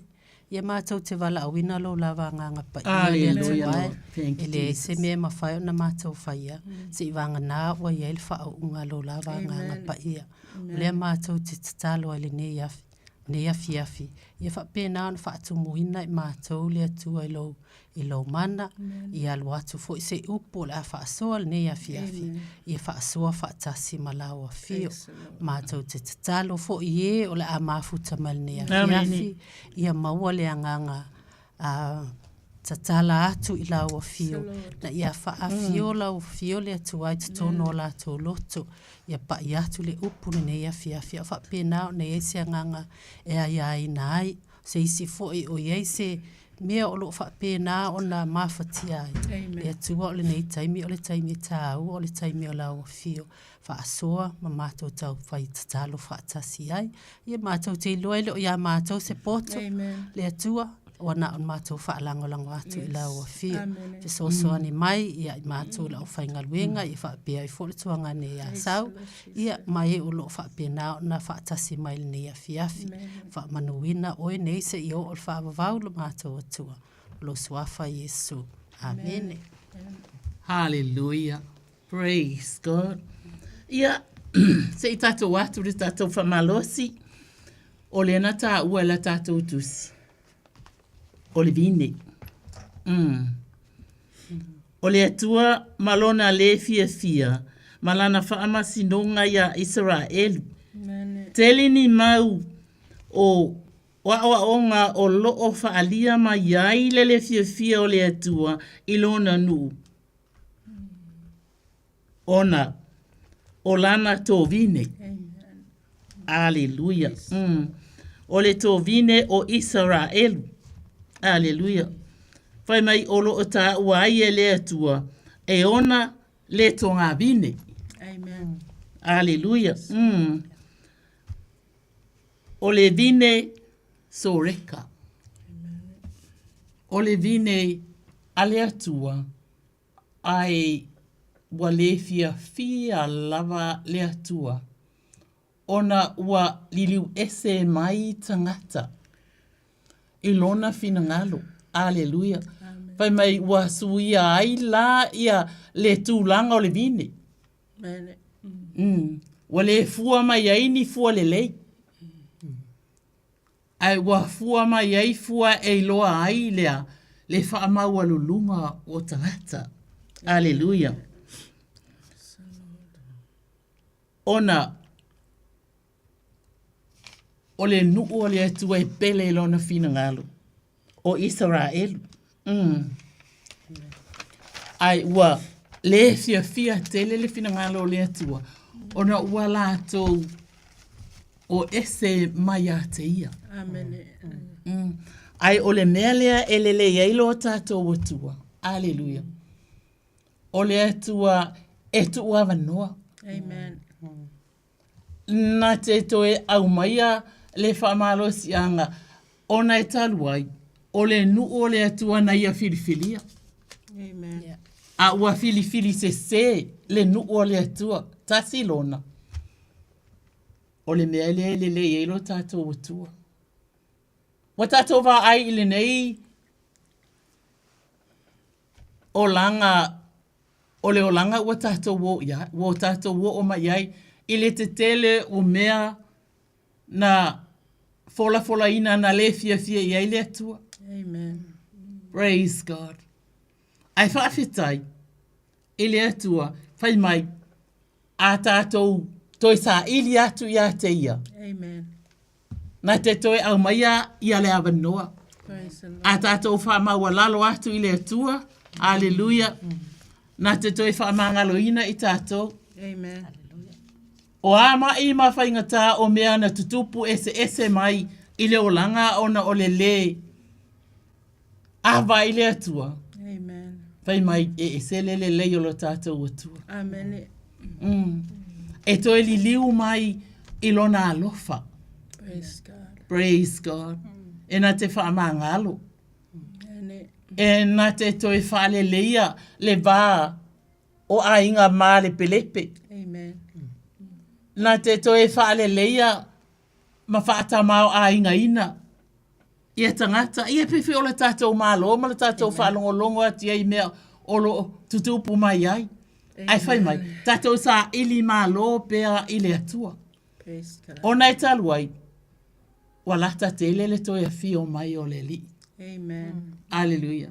Ai ia whai mai i o tātou mātaala. Amen. Mātaala mai i o tātou sauni uni. Aleluia. Whai mai tātou tō vava ai atu i le langi. Tāla nā tātou tusi. E o mai eilo tātou sosoani. Praise God. Ele i uma le mana leo le upo le atua. Whai mai, o lo tātou sosoani. E mai i a Jehova lea. Amen. Praise the Lord. O le na whaia le langi, malela lo langi, ma mea uma lava o iai. Amen. Oka ni mea na whaia le atua. Sana.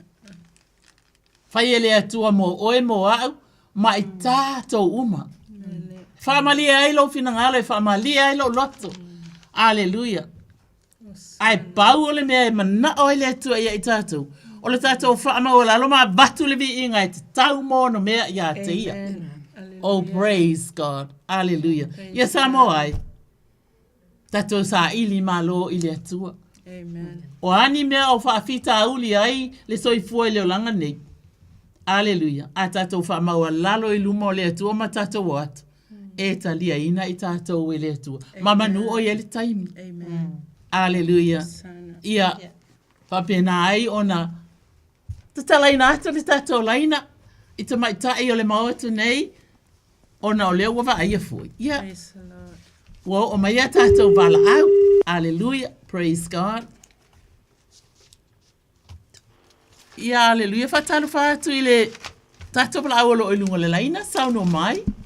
Ni mara sai fua mai kukara mea kukina. Oh, Para hallelujah. uye kukubi. Aleluia. La uli va la talo fatu. Ngalo fai fo ma lora. Ya ka hoi ma ni ma nei rawa. La uli. Ya ko kina upu ko mal pahau. O upu mal fanau. Ya ka roso mal pahau. Ia. Ya mana ko ai nga ko malava ya wa ben ko sungo ya manguia lava ko. Aleluia, ia la tu mo mola noa ia past tu loto a ea. Ia. My dear. Aleluia. Ia lava le li. La uli lo bala au mai. Le au mai se mau mai lana fiong pa ia. Mai. Ia o tau sa ili le li manu o mawhai o na mau o ia. Ia o tau bala au ia te ia manu o lata mai o ia. I ia le li o lo feta lai le atua mo i tātou le ia fiafi. Mai tātou bala au atu ia te ia. O na tali mai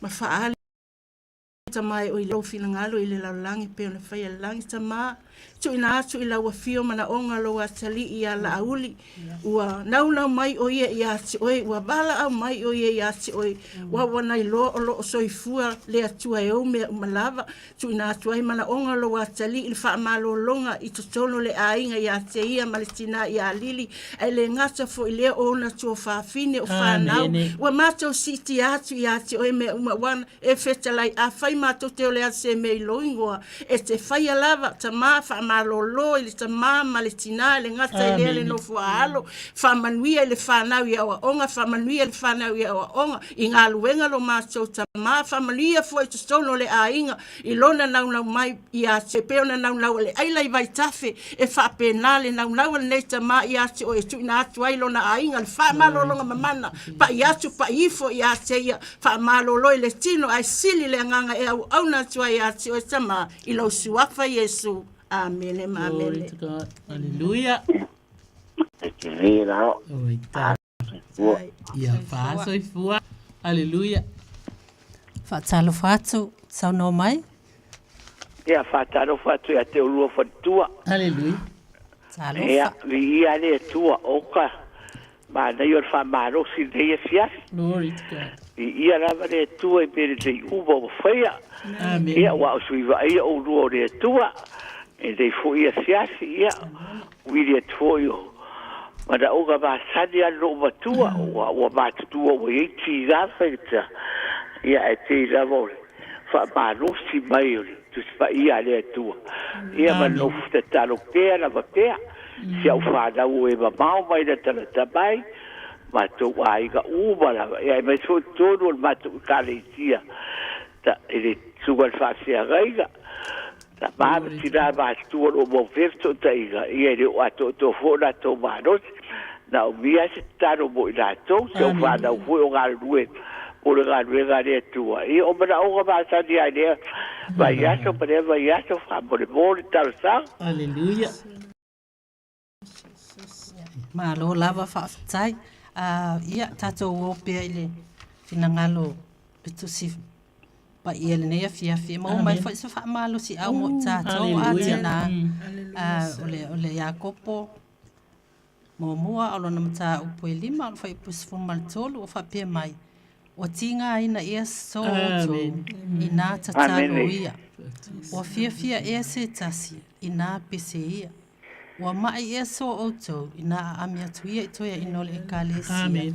Ia la tatalo mo ia. Amen. Thank you, Lord. Fa au ia te ia le swafo le swafo le ali. Hasta Yesu. Amen. Le tua mātou te tatalo nei a fiafi tu whaatase o mātou loto. Mo si o mātou tina nei e pe ona mātou whaasua le nei a fiafi. Hallelujah. Awe e whaafufonga fo i ona mana onga. Hallelujah. Whaasoa wa e tuina ia te ia le mālosi. Whaafetai lau tau singa. Ile nei fo iwa ia so atoa. O tua mawai fo ia le mālosi atoa mai la wa fio. Ia le ngata ia te ia. E whapēnai na yona alo. Wa mātou te talo whaapitoa wa o ia tuina mai. Hallelujah. Na yona alo. Ia le ngata i lea o na alo. O lo whapēnao na o atu ila ngaluenga. E tua mātou te talo Iai le whaaunga lo lava ngā pa ia I lunga ia te lātou. Hallelujah. Ia whitalai la wa fio. Ta tala le lātou whaalongo, ta tala le Vi ia lātou. o tapa. Tau tala le atuae, ia whaangangana ina la wa fio au na. Awala tala ina o la wa fionga. Mātou te tatalo fo I mo. Siana e kāle sia, pe ona tu ina mai. Mātou te tatalo mo whaiwhi au, I o tina ma tina ma te mai te tono e kāle sia le atua. Ia mātou te leiloa a tonu po o iei nisi o mātou tua. Ia I te tono e kāle sia. Ia whapenano e fsosoani atu mo I lātou. Whapenano fo in whaamalo si au le sunga whawhia ngainga. E tau aveina, tau asuina, le upu la o fio le atua. Ia maua pelo la malo si malfaltua awale. E tau te ina kāle sia. Lo fangia ia tupulanga tala vau I tutono e kāle sia. Ia po o uie mo tai eine tofi tai tutono le kāle sia. Aleluia. Vi o tapa. Tofu sia I lātou lau whaamanuianga. Amen. Pale poto mai lau fio. E whaatau tai nai. Ia lau ngaluenga. Ia o Yesu Male nau ta ina. Ia tele ni se manualo ina le atuai. Fastai. Manualo. Fastai tele lava mo ne ia fiafi la mātou. Fellowshipi ma le mātou whaasoa. Ia vi iai o e tama. Leise I o on whaavavau. Amen. Aleluia. Aleluia. Fastai mo te talo. Tatolo whaafonga le tua I o ia whaamanuia le tua ia te urua o tōbo na kāluenga whai tia re vai asa ma re vai asa tato e whiro ai fōi a steimi rua o fōi atu I aiga ia leo reo pui pia ua la malava whatau ruma manu I whiro ai ba aiga whanau ai bai sone weekend ta e mia lava le po ia te urua whaifua. Manuia po, whatu whasoifua. Aleluia. Ia whatalo whatu tatapala au oilunga le laina sau no mai. Ua manguia I a fionga I wharkua. Aleluia. Olungia. Ia whapekai moro ua wangoa. Ia wala watu whamure. Ia ma sangirawa o kaiko I kalo mo na longa mai o le tino I vai mo re pātua mata ia whapea hoi si au pānau ia murianga epi msalatre ma umanga ruenga o le vai aso ia ukua fo ia o ngā ngai whangau ioe ma mia laga te kalo mo ma kou mbari whangau Aleluia. Whamule more Ulungia. Ia. Ia wata tapa fua atu I lo suafa. Kai. Aleluia. Malota puai.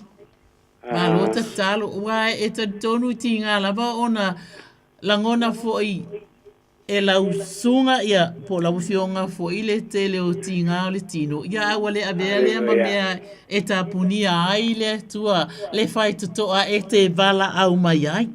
Ia o e tama. Fai mai lale salamo e fast fulu ma leonu. Fai mai lea tu wai. Aleluia. O lo tātou maluia. Aleluia. Malo tātou malosi. E fai o ia ma fesoa soani sili I pua ngā. Aleluia. Fai mai tala tuspa ia. Ia te oi. E fai le atua ma fesoa soani sili ia te oi I taimi o pua ngā. O mawhatianga ese o loo whapena ona e langona ina ai mai se foi o le soifua I le whanau. Ie mātutua se o atu I se o au pito I titi. Aleluia. Ia o leo whai mai e whai o ia ma fesoa soani sili. E le whapea e sili e whai mai o fesoa soani sili I pua ngā. O le mea lea tātou te lefe fefe ai. Aleluia.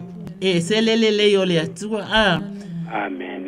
Whai mai e le liwina maunga I to tonu o le sami. Ia pe whaai titia. Mea e so waile sua sami. Aleluia. O le ala wa tātou I loai, e le aise mea e whaai titia e le atua. I le usoifua ma le soifua ona tangata. E o lava e soifua ana ngā luenga mamana o lo si o mia ai tātou. Le atu ai, whawhetai te le lava. Mātou te alolofa tele. I lo watali I malona wala au mai. Ai ai lo mātou langona tama. E sili ai alo walofa. Ia te ia. Tama mai lona tumua I se atu le alofi ona ao. Ia ai mai se foi o lona a inga le atu ai. Ie mātutua se o pito titi ai tainane foi. Ona tua whawhine ia se tulo. Aleluia tina mātutua o lona a inga. Ia ma a inga foi o le tina. Ia apalo mātou tamavi. Ia oe io vai whawa vau lava. E ta talo ina ia maua se whainga malolonga le leo le neipo. Ia le ngata ai le neipo. Tama whamole mole. A oaso umo lo tutoi o lona soifua. E ala ilo suafa Yesu. Amene. Praise God. Le lava. Ia o tou. Thank you, Lord. O le tua o lo tātou. Ma futa pe le aspoleile, ma le aspoleile. Amen. Tai mi foi o le atua ma le fua ma tali whanua. Whangia e le atua. Pui pe awala. Te roa iai ma inga manai whana.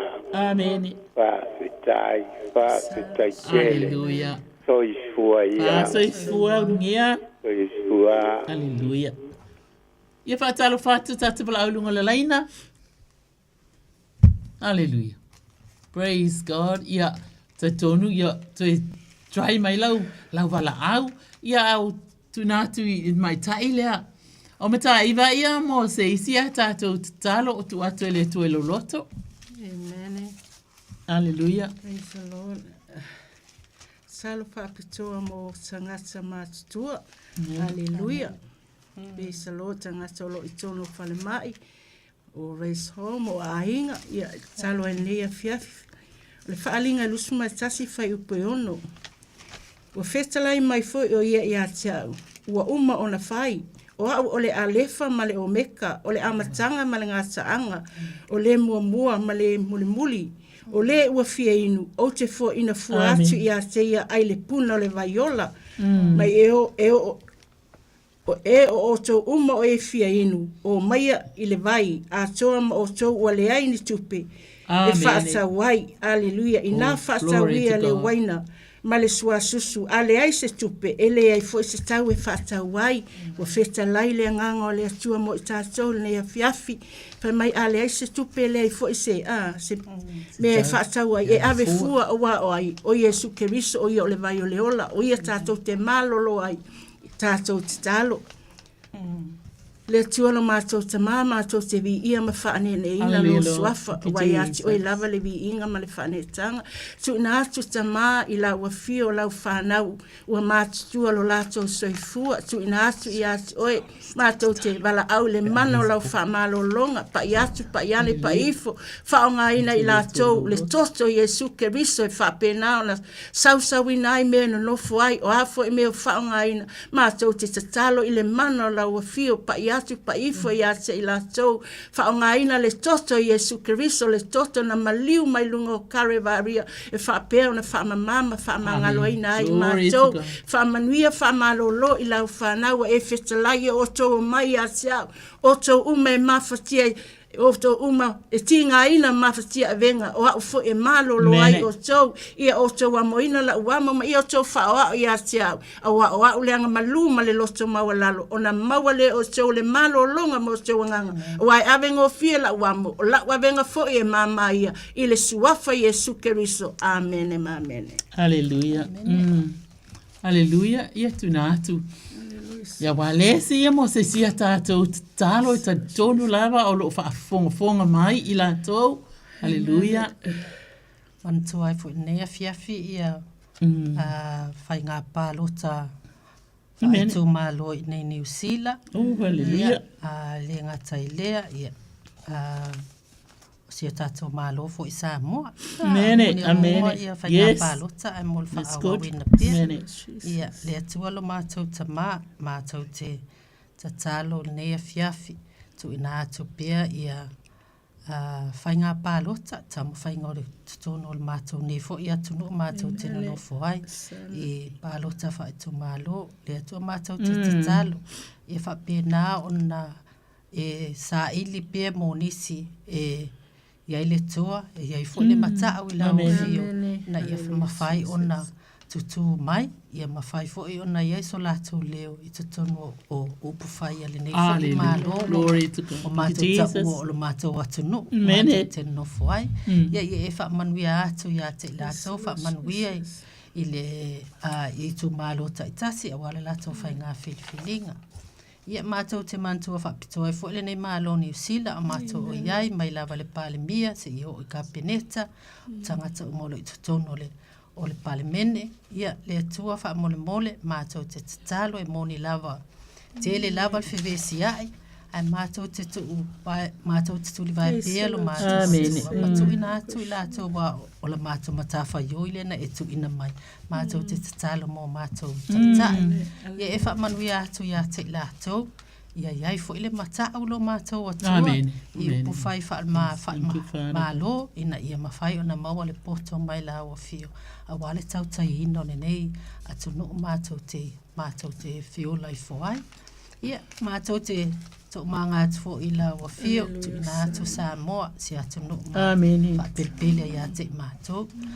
Mātou te mantu ai fo le palemia, o le kapineta fo, whapena o na Tofina.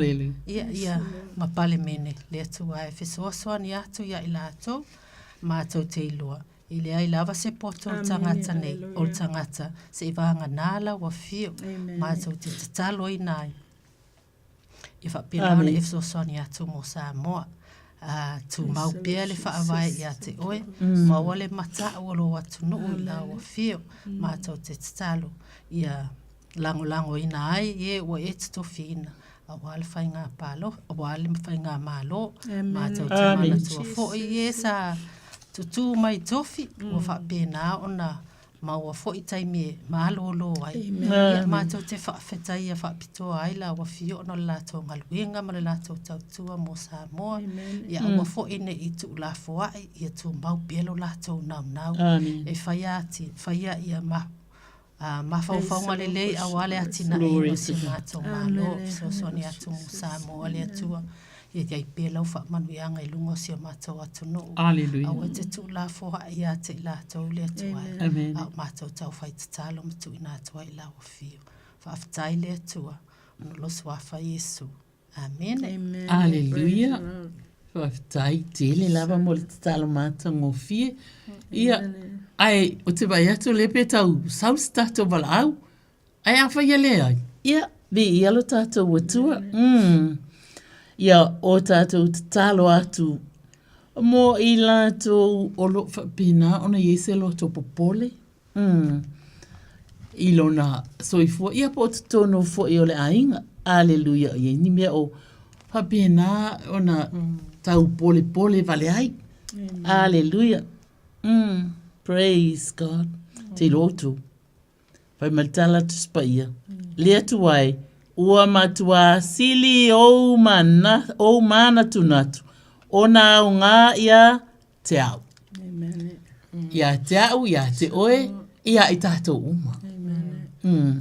Aleluia. Pai mai, wa sili lava lo lātou whai tau au whai. Pai mai, if you whai kaulo la ko wau whai. Aleluia. Whai mai leo tala tuspaia. A whai o te whaitawina wasili. Whai mai wasili ona tele i le one. Io aina te mawhai ana whaitau le one. Aleluia. A o leo whai matala le fionga pa ia le atua. E sili manatu o le atua o makua i ke le lava. Whai mai e sili lona whaulai nai lo o le one. Whai mai a awala e tate iai pēa maoi. Waili nā e iai niona langona mawhatia, langona popole, ona o ni tūlanga ese o le soifua. Aleluia. A lea la ua whetala i le fionga pa ia lea tua. Whai mai, a whai o te whaita wina ua sili lona o whai o na tele i le one one. O le ale mea le sili lona o whai. O le alofa o le atua. Amen. Praise God. E maua e loloto, e lau tele. Whai mai, e le tae a ina e se tasi. Whai mai la ia lea, a auala. Aleluia. Whai mai, a auala. Tate iai pēr maoi. Amen. Praise God. E whai loa mai ai. Aleluia. I la fionga le atua. E leo ina. Le taimi o nā e te ala ai. O le taimi e te taoto ai. E te tōwha. E leo ina lava e le atua. E whai mai. A e toi ala mai foi. O la lava e leo ina o e le atua. Amen. Aleluia. Whai mai. Ona. Whai mai a whai.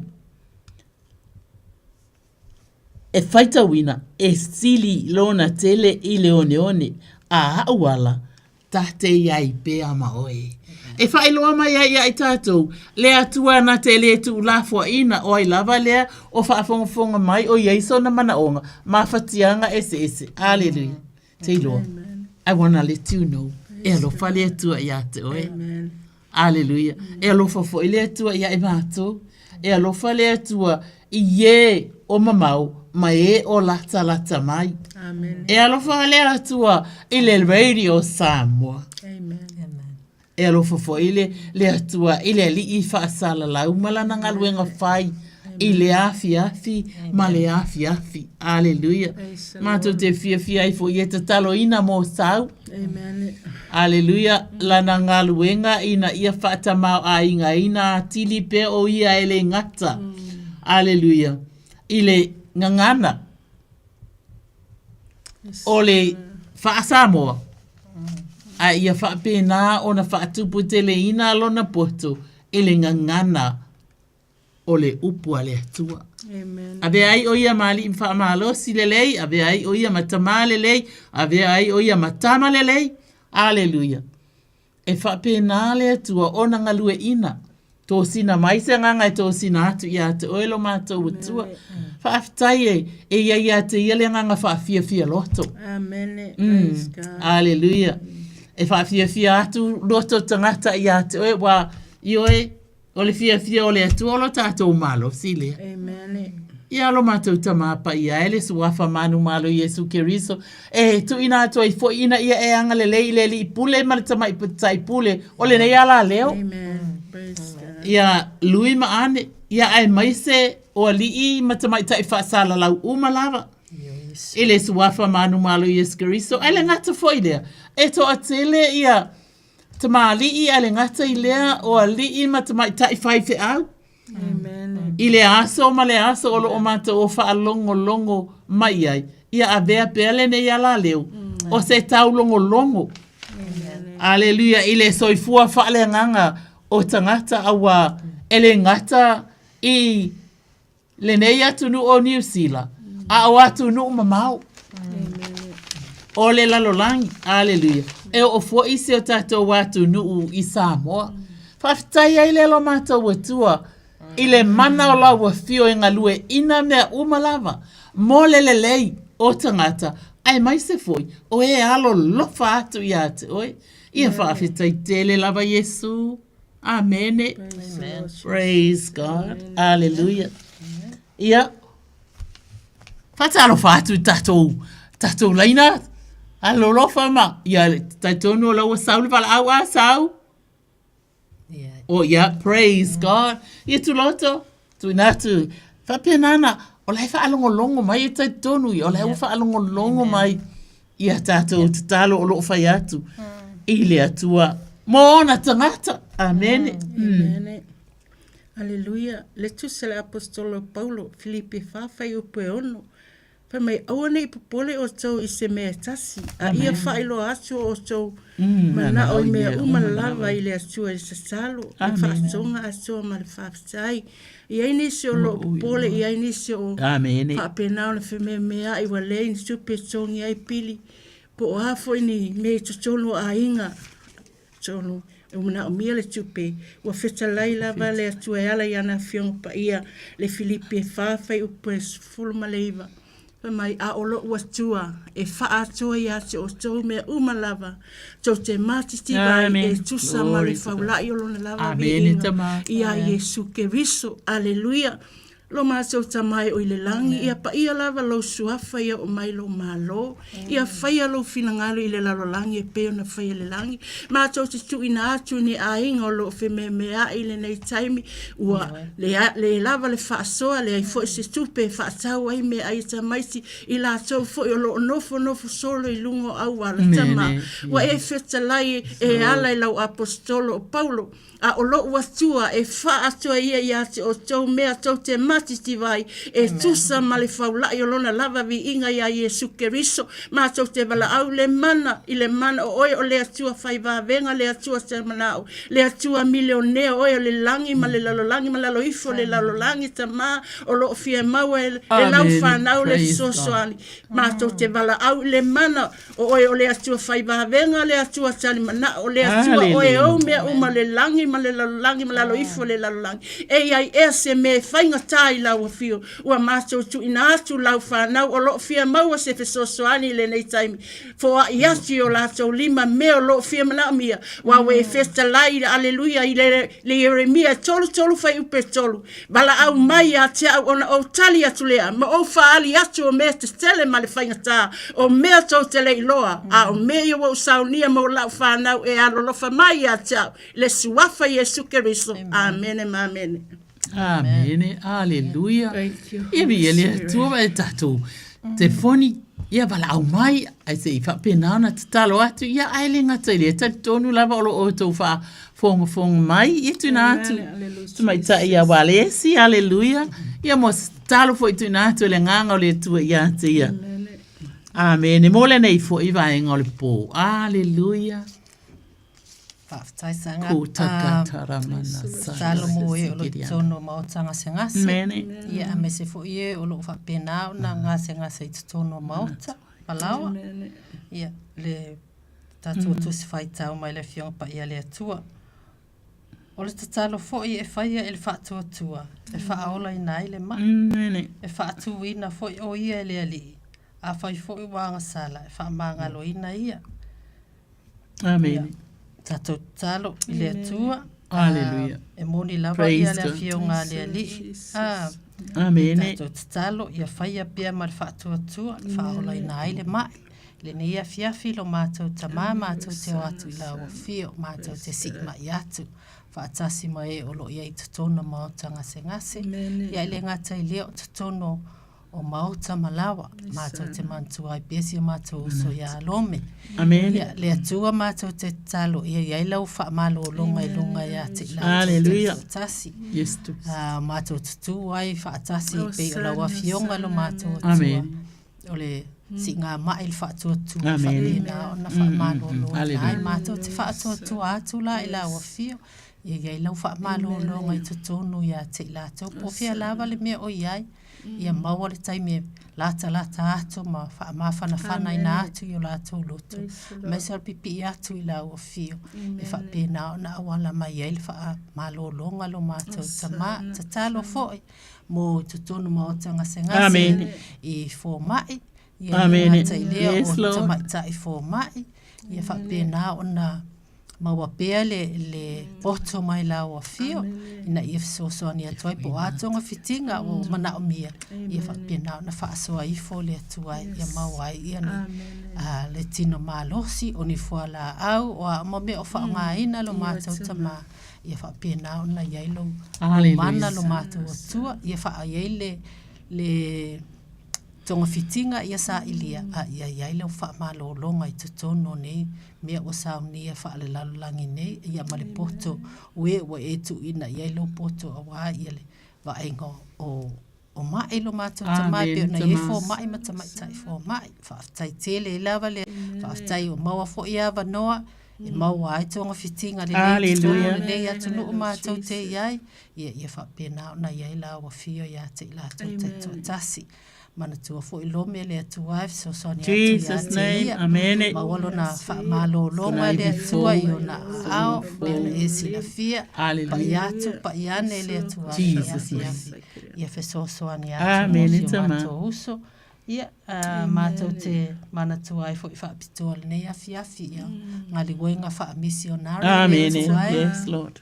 ele ngata i tutono New Zealand nei e fa pena ia tuno e fafo matou te mantua ai fo le event e fai leva ia so le alumana ia tunei el Pacific to Nations le tuai le garbenga fa missionary o lo fa pena na tele o ekalesia i tutono amen tama o le Pasifika ia a mese fo ia tunu atu i fafo o atu ia niso ekalesia o fa missionary i garbenga fa missionary thank you Lord matou te tatalo e tatala pia la o fio a no lo matou atua tatala la o fio a no tatala fo i te tonu ekalesia ina ia tu la e male loto toa tu la e male loto fina finau e fa pena na watu le afio nga oilo matou atua ye le oi lato oi loa la o fio o lo le fina ngalo matou atu e faino umalawa maso so so ni atu i taitai o ekalesia taitasi ia mai lato tono ekalesia wa lato mafai ona o atu ia manisu e tapina ina lo matou tama mo le lava ngalbenga ia lau fa unga mana i lunga ia te lato taitasi fa taitele lava fa tasi atu ile le mafutanga il vai aso fo mai o le ataitaina ia mawalunga lovi inga ile lovi ingo tangata le atua ia fa mo la fio pa iatu pa iane oilo matou tama i lungo nei events mai fai awale si ai no lo lava swafa fa aftai le atua lo swafa Yesu amen hallelujah malo talo io lo ave no lava tato laina telefoni mai ia aele o umai fo ia le famanatu mai ele nganga pa ia o talo e talo atuai hallelujah ia o te fia pena foi ona pustato wala au e tau sai hallelujah anyway se faia set talo hallelujah mo fa amoe mo se fa amoe o yai hallelujah hallelujah fa matala tu spaia ile Jeremia lo mta o e luas ful maleiva ole foi po se fulu ma tasi o lo manatu o te manatu a ia te oi ole mele ele ia ile atua e ula vaina ele bala au mai hallelujah ana te fa fonga mai ale o feta lai mai le atua o lo manatu o te manatu a ia te oi fai mai o manatu ile manuia o ka se lele o le nei atua. O lona fina ngalo i o tātou o la manuia e soifua manuia. Aleluia. I mana o fo ile atua a o fo ina tātou tu ua le nei alolangi. E tātou te manuia fo. E ali te maitai. O manatu i le manuia ai le o le maalaia. E le o se atua wha maalaia tangata. O le ala lava na whaale e taunu tangata ia ona o lana lava whiwhilinga. Whai mai. O lo o feta lai mai ai e ova. E fua ina atu ia te outou le wha moe moe. O le alau wha moe moe o lo o iai. O le asene o wha arua whe sasi ai lo wha moe moe. Hallelujah. Glory to God. Ale whai mai. E fua ina atu ia te outou le faa moe moe. Amen. Whai mai la, o le faa moe moe la le nā e tau tonu ia te oe. Alleluia. Whai mai ona o tau vala a waile ia te, o le faa moe moe. E hau ona tātou vala a watu ia te ia. Whai mai la ia lea. Ona o tau vala a waile ia te au. E o foi o tau. Matatalo ia te au. Amen. O lono winga. O le vala au. O le tatalo. Amen. E pe o le tātou por kalame ile nei fo ia fiafi. O le tatalo o moe. Amen. E o fo i o tau ma tatalo ia tau. o te whaalongo foi i a te outou.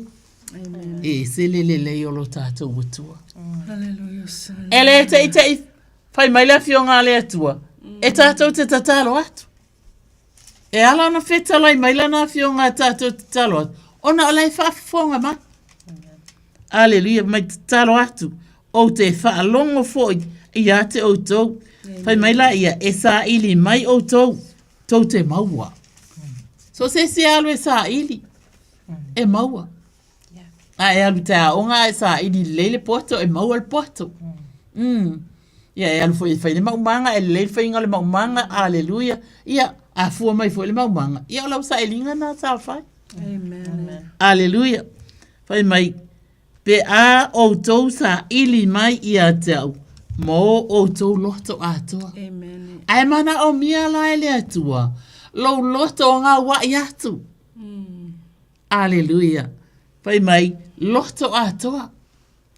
Alleluia. Whai mai, ua whai mai ai le awhionga Iova. Amen. Samoa.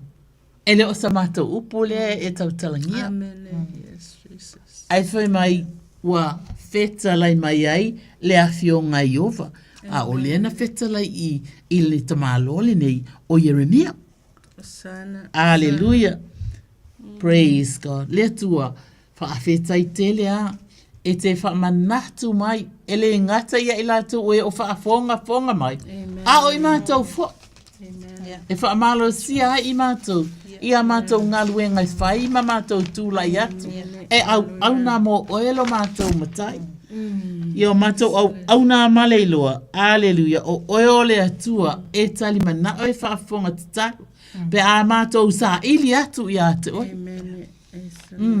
Sa ili atu i a te oi. Male mauti noa. Male whaatuatua.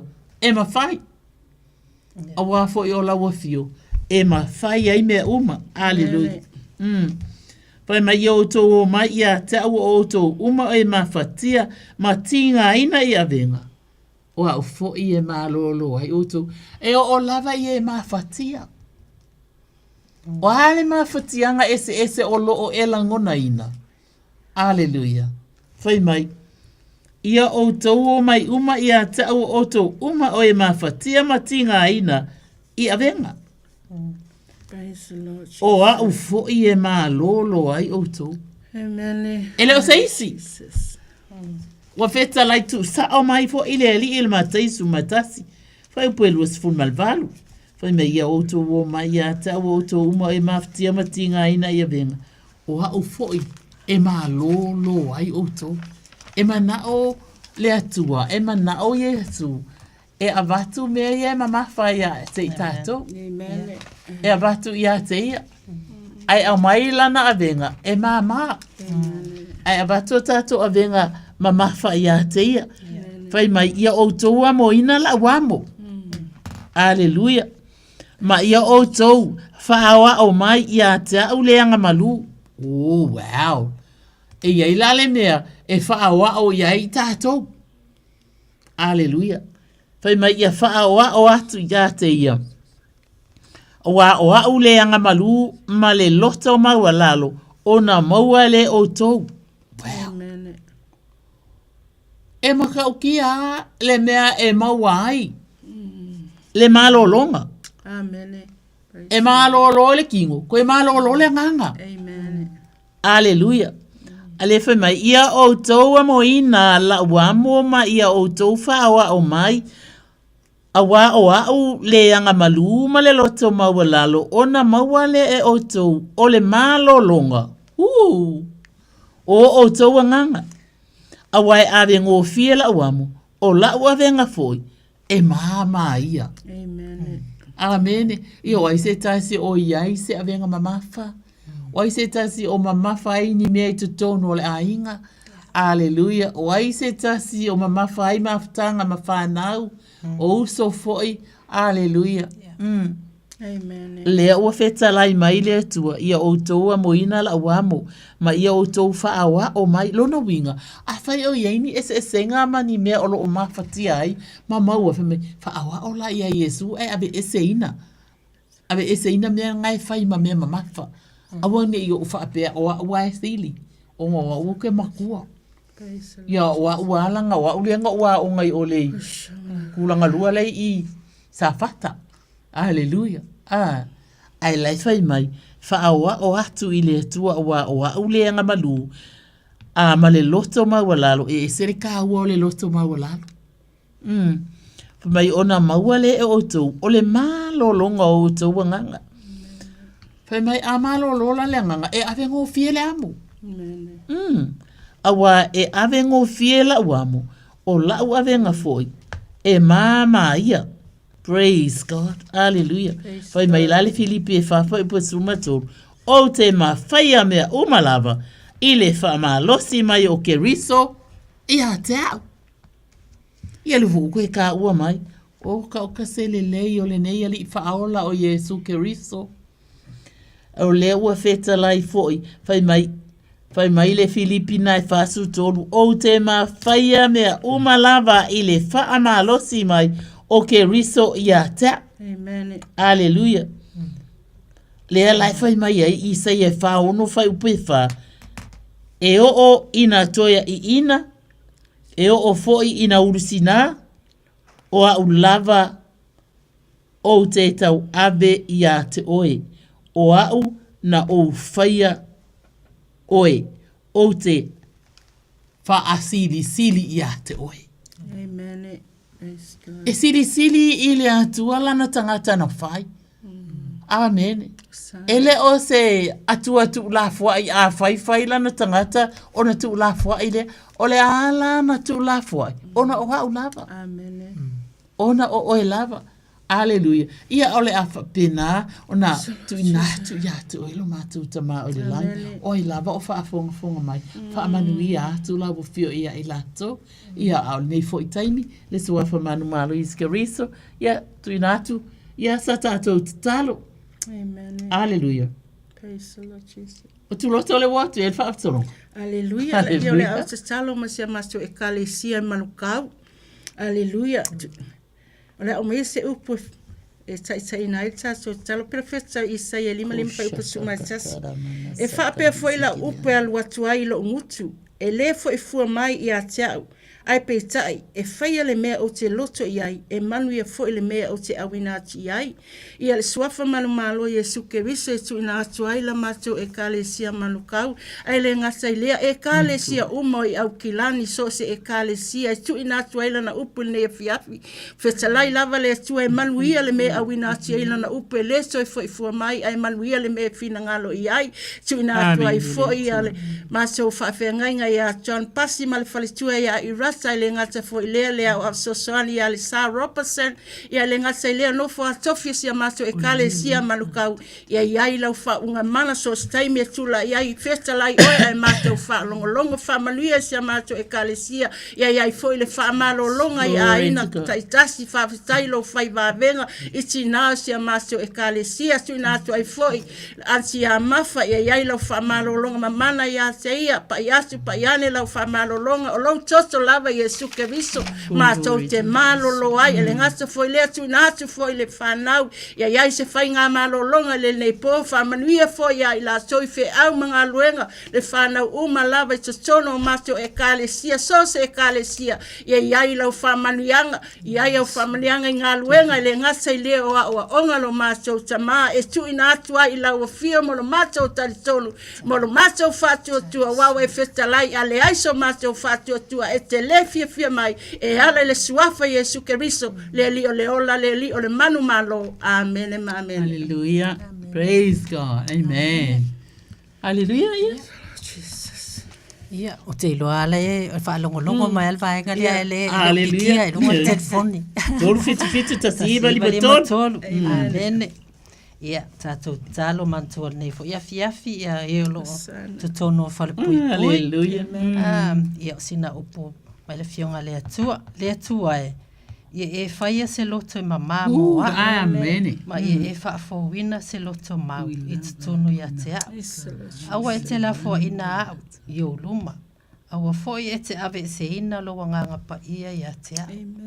O le mātou te talo lea lo mātou tamā, mātou mantua. Ia tuangane po o ni uso fo i tutono fale pui pui lo mātou atua ni a fiafi.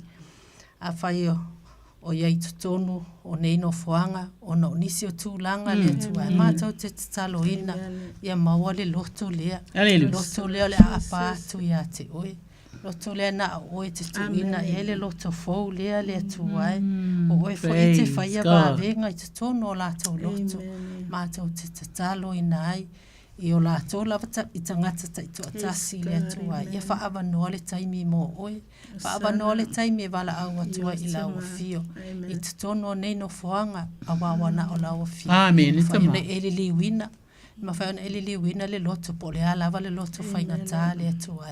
I le ise me whaingata i lau fio. Ia fisosoa ni atu. Mātou te manatua le nei a fiafi. Alleluia.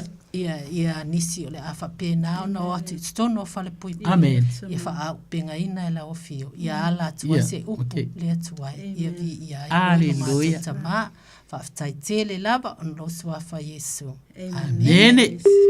Alleluia. Ia fa talo fatu tatabala au leua malanga mai lungo le tatou laina. Taunu mai. Fa talo fatu le nganga fale ole ki kula oso.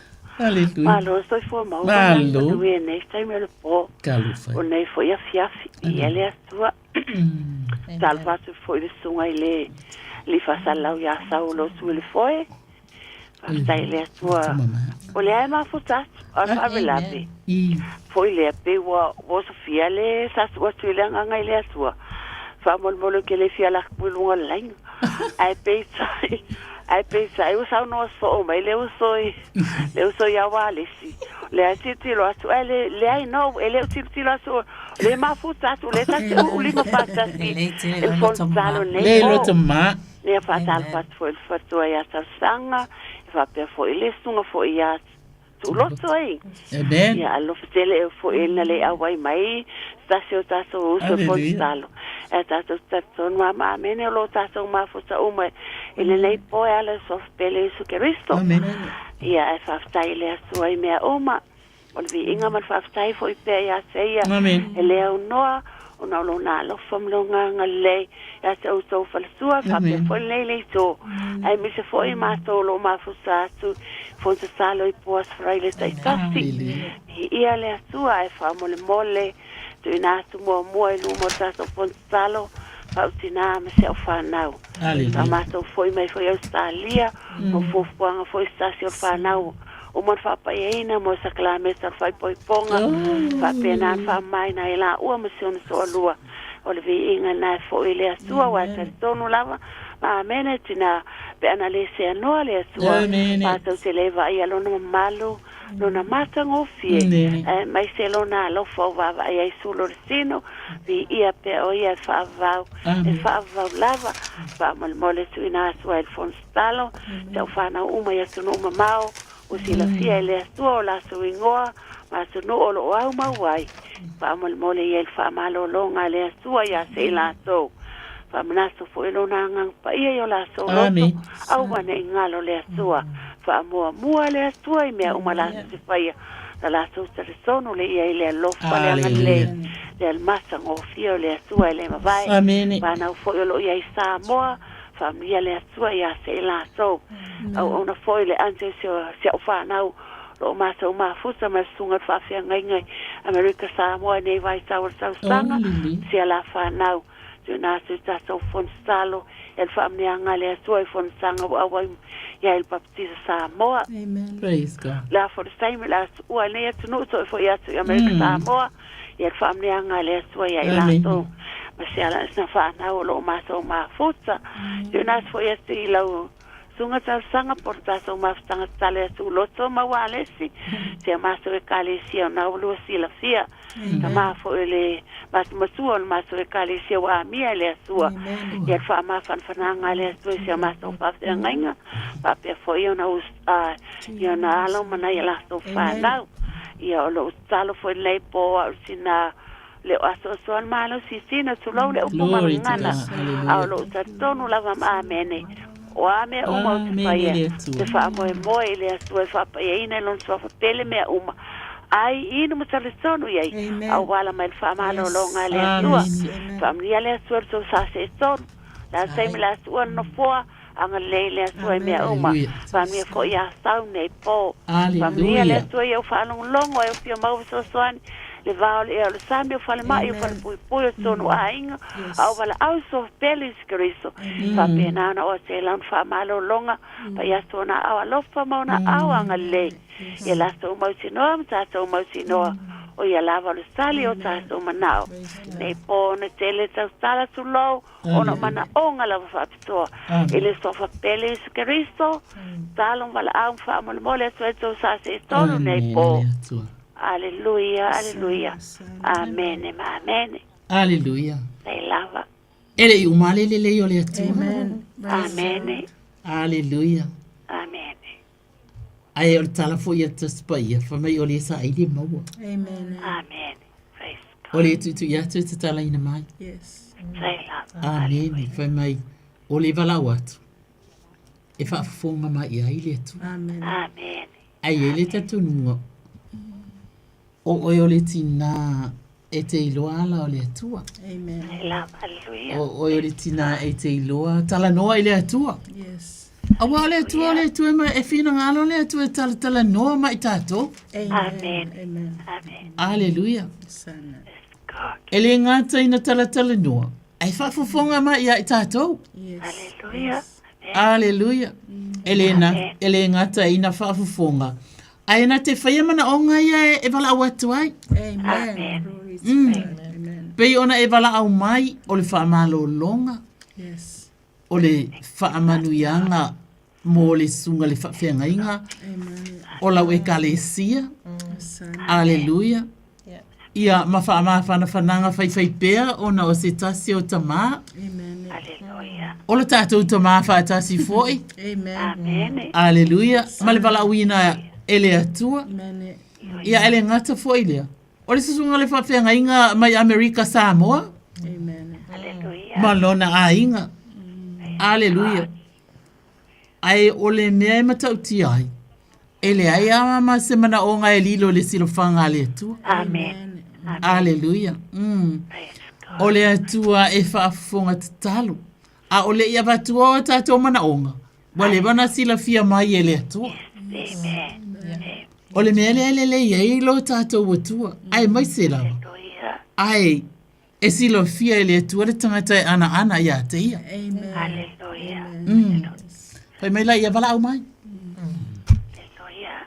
Ona o tali atua i lea. Amen. Yes. Aleluia. O le atua e tali talo. Amen. Aleluia. Ele o se atua ngungu. Yes. Amen. Aleluia. A tātou tala atu i le atua e whapena ona feta lai mai le atua. Amen. Aleluia. A titi i atua tātou lima e a apa mai le atua. Amen. A tātou bibi i atu e whaafufonga mai le atua. Amen. Aleluia. Aleluia. Lo mātou ta mā ule langi. Ia wa e sila fia mai le wala awa lo wa fine. O lau whaamalo longa fo i a te ia ta mā. Ia e whaatupu ola ina le atua. Amen. Ia mea uma o loo mana o mia e ia mō lona mālosi. E whaataunu ina ai ona tuwhinga. Amen. Whaaftai lau whaunga pa ia. Le atua ona ole ia po le atali wa whaapena ona whaia. Le whaipoiponga mātango fie. Yes. Aleluia. Ole mea lelei wa ova matele mea lelei wa e whaia. Ole tinale nei ile nei fia whaafo i ele vi inga. Amen. Ole suafa manu malo yes karisole to toi fua ia te ele malos. Amen. Mai lona tu mai se atu le lofi ona mai o a mea uma lo langona. Po na ivi ala toto o le mafofau o le tino so onga le tino. Aleluia lo mata ua tua. Tama e de se me mativa ai la ua fio. Aua fionga fa me vala watu. Tu iatu on tatala ina mai lea. Mo i mātou. Lea tua le suafa manu maro Yesu Keriso. La vea ia te ia. Ilo na ulfafo mo lau na ulfali. Ola na e kale e sea ua tā ua mai lea tua. Fa amanuia. Amen. Ia fa penana a langa ina ile tala le leo le manu malo. Aleluia. Ina ia manu malo ina atili pea tangata. E mafua ai ona lato wola sauni uni pea. Ola tu mau pea. ona ua lata te lelo to ia fio mai. Whaftai ai lea ta mā. Ola mātou wala au lea whaatasi malo wa fine. E ala ilo suafa Yesu. Amen. Amen. Tai lau ta sanga mo fonga ina mana onga le. Glory to God. Ne po. Hallelujah. Talo le atua ia fa unga mana le nganga paia. Aftai tama. To se fonga mo so fonga. Praise pa God. me na mana sa so po talo. I po sarai le tai tasi. Ni ia le atua la tai la atua no po. Familia le atua po o so peles Cristo. So wina o tau lun tato pa ia tau noon manuia ia inga ma o tau fa pena to la sa ia sa tau fa foi pelo na vi inga leo noa manuia le weekend manuia sa pasi alo fa se le asu ma o tau uma fa pele sunga ia saulo tu el poi pa so fa ia soi fua my dear. Hallelujah. Ia fa talo fatu tatu vala ulungo le laina tu ina atu loto sa no mai talo oi talofa. Ia, taia Oli leli. Leo ke kanga kula ke kanga ke le ponge au ke le ibili ko le ia o le pastai le atu. Hallelujah. Te fai bubola ka karo maya I ka wano e lunga ko I. Yeah, lele. Molo pale fai ia o karta. Oh, that's good. Le latu atu ya tu loto. Ia matai, e whapenana ta talo atu mo oi ona le wa pisi me tato laina. Hallelujah. Ia. Apule ko sau salom. Lo oi, la ufa so solo manuia sa fai lona ta otonga. Ukalo fai. Ia ile tua, yes. Le au se talo mo e tina oli mo le ali. Le whenga inga tuai le kenese lua walu fai pesuma 5. Fauta foi o te iai a te oe o te letu la fo ina fo ia te oe me o te ai. Aleluia fita laile nganga le atua mo oe oli.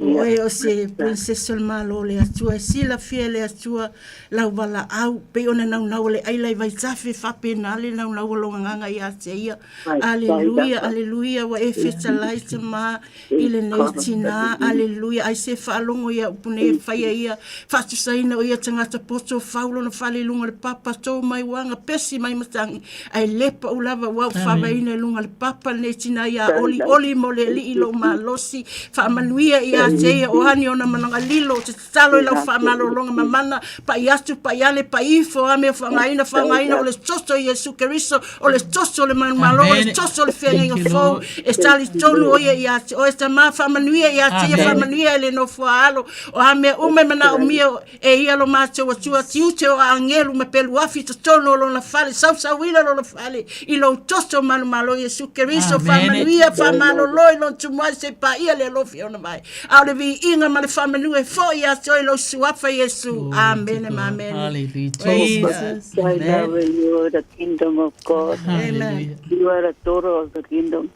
Glory to God. Hallelujah. Hallelujah.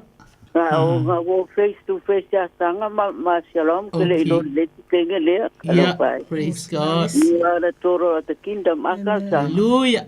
Amen. Okay. Sis. Hallelujah. Baptai lava vai tuloto. Amen. Soifua oli. Baptai tele lava to pai soifua. Soifua. Thank you. Praise God. Hallelujah. Ia, whatalo whātu. Leo e se sino online. Ia. So face it talo e sino ngalo. Ia. Whaawau pēla tātou te talo. Amen. Fiafi. Oh, praise. Ta tonu lava o lo ia le vaenga le e ile tātou request le wa saulungo le tātou Facebook tina. Ia. Ia o le tātou manaonga. Le tūlea. Le lau tango e so e tumaya Fania Mikaele. Oi. O le manaonga maya Fania Mikaele whapea. Amen. Fia mana o mia lava se te talo mo Fania o lo uvae ti ngā lava. Fia maua se te talo le whamalolonga mo au o fania Mikaele. Amen. Lea e whapena ona ko meni mai lungo Hallelujah. le tātou por kalame. Praise God. Ia, ile nei fo ia fiafia te outou o tina. Ia. Ia, malo whaftai sau. Ia, te talo pia le nei a fiafi, tātou tuu pia i le atua, whānia, ia lo ngase. Mātou tau whai te talo atu fo, ia tonu lava e whapopo i lau te talo. Ai, o le male wha lava i le mana o le atua e whapena na o mai le whamana o longa. Ia, o se upo mai la fionga pa ia le atua na o wala au atu ia i ova i lo popoa ngā. Wa tali mai lo ia te au.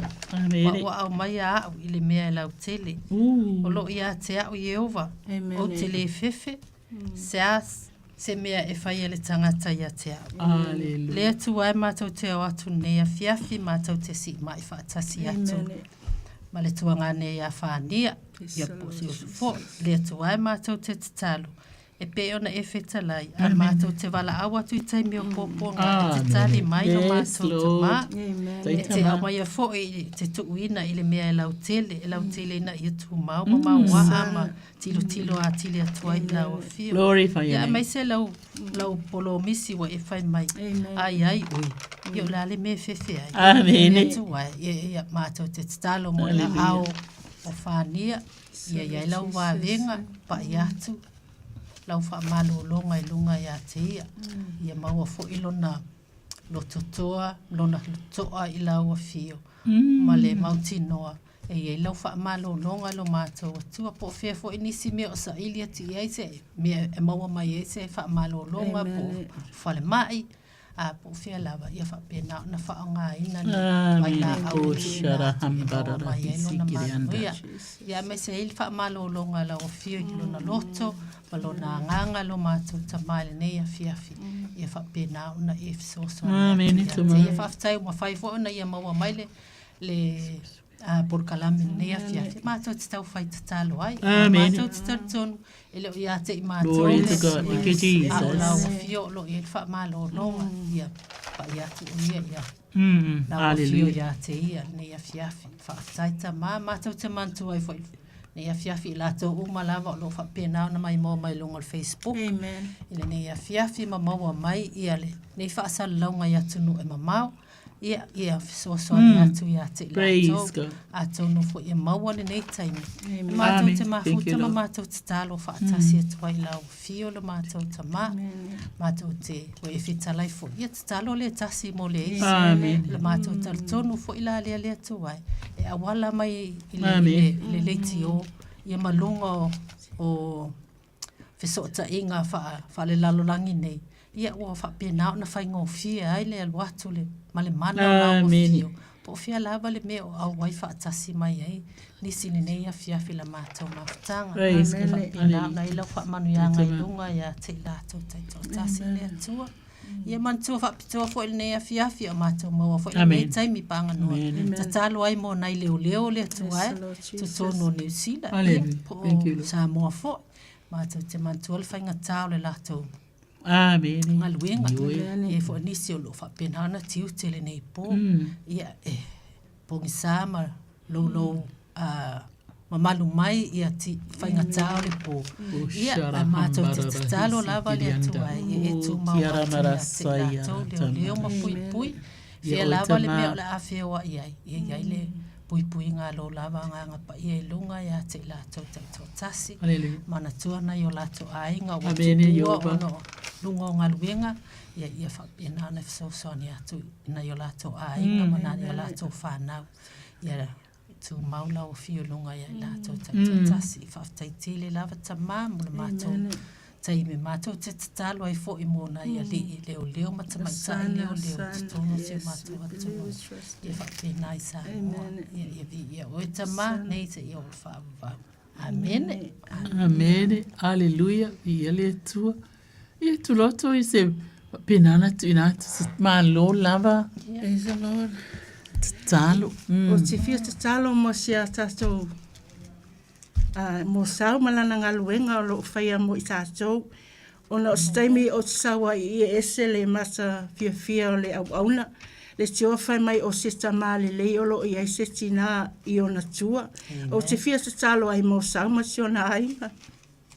Salama lusu mai fitu fai pasuma le tolo. Ana o le fatua tua o te le iloa le anga le lei o le li. Lo maso samai o i le langi. Ia vi ia ma fale le ina lo suafa ba tau lava ia te o le vi inga se pale vi inga se ula vi inga se ofu lo masango fie e se pulu pulu i lo vi inga Yehova wa le langi o lo no fali le e fesala o fese fale ma te fai mo e o fese me te malolo ai a o nei tanga se vai ai o le fa ma wala lo ma le lotinga o le nga tese la upu wa o la fie te fili me tinga ai ta mama so te salo mo sauta ma familia ilona a inga familia le tamama le nofua alo fa fitaila na ngaluenga le tua familia ia te ia maletina aleluia familia fe au ngaluenga le fana o onga sama avea ia o se fetu pupula I totolo le nei ala leo e vava ai ai tangata ia te ia sama fa fitaila na o nanga familia ia te ia le ulufafo ma le ulufale tama a o le vi inga ma le familia fo ia te o lo suafa Yesu amen amen. Praise Hallelujah. God. Be ia le Thank you, tua. Lord. Le atanu mela. Tolu fitu ta silima iwa tolu. Ele o tau umis tatou taimi. Asau. Hallelujah. Be ia lava le tua. Ia ai se yo. Tau mawhai atu e whaisa tatou talo whai mai lo wanga ngai. Ia whamanua tia Iova. Hallelujah. Wai o whaafonga mai. Ia. Patala whaatu tata wala awe lunga le laina sau no mai. Ia, whaatai lava mo lava no. Oi kalo whali la. Ia whaatai tele uso mai foi. Malo lava, malo si nei tu la. Hallelujah. Ia, mea lava e tase o mai o tino lo fia ngai maa. Ia, ale ngata ilea, ia. O na yo auntie, ma na yo grandma, ma la to whanau. Whaatea puisi au whanau, ma la to whanau. Ale ngata ilea. Ia, o na yo tama mātutua pon siva tia po. Amen. Ma ngele usolima na yo la to ainga. Ia whaatela o e ka lesia e tama matina mātutua.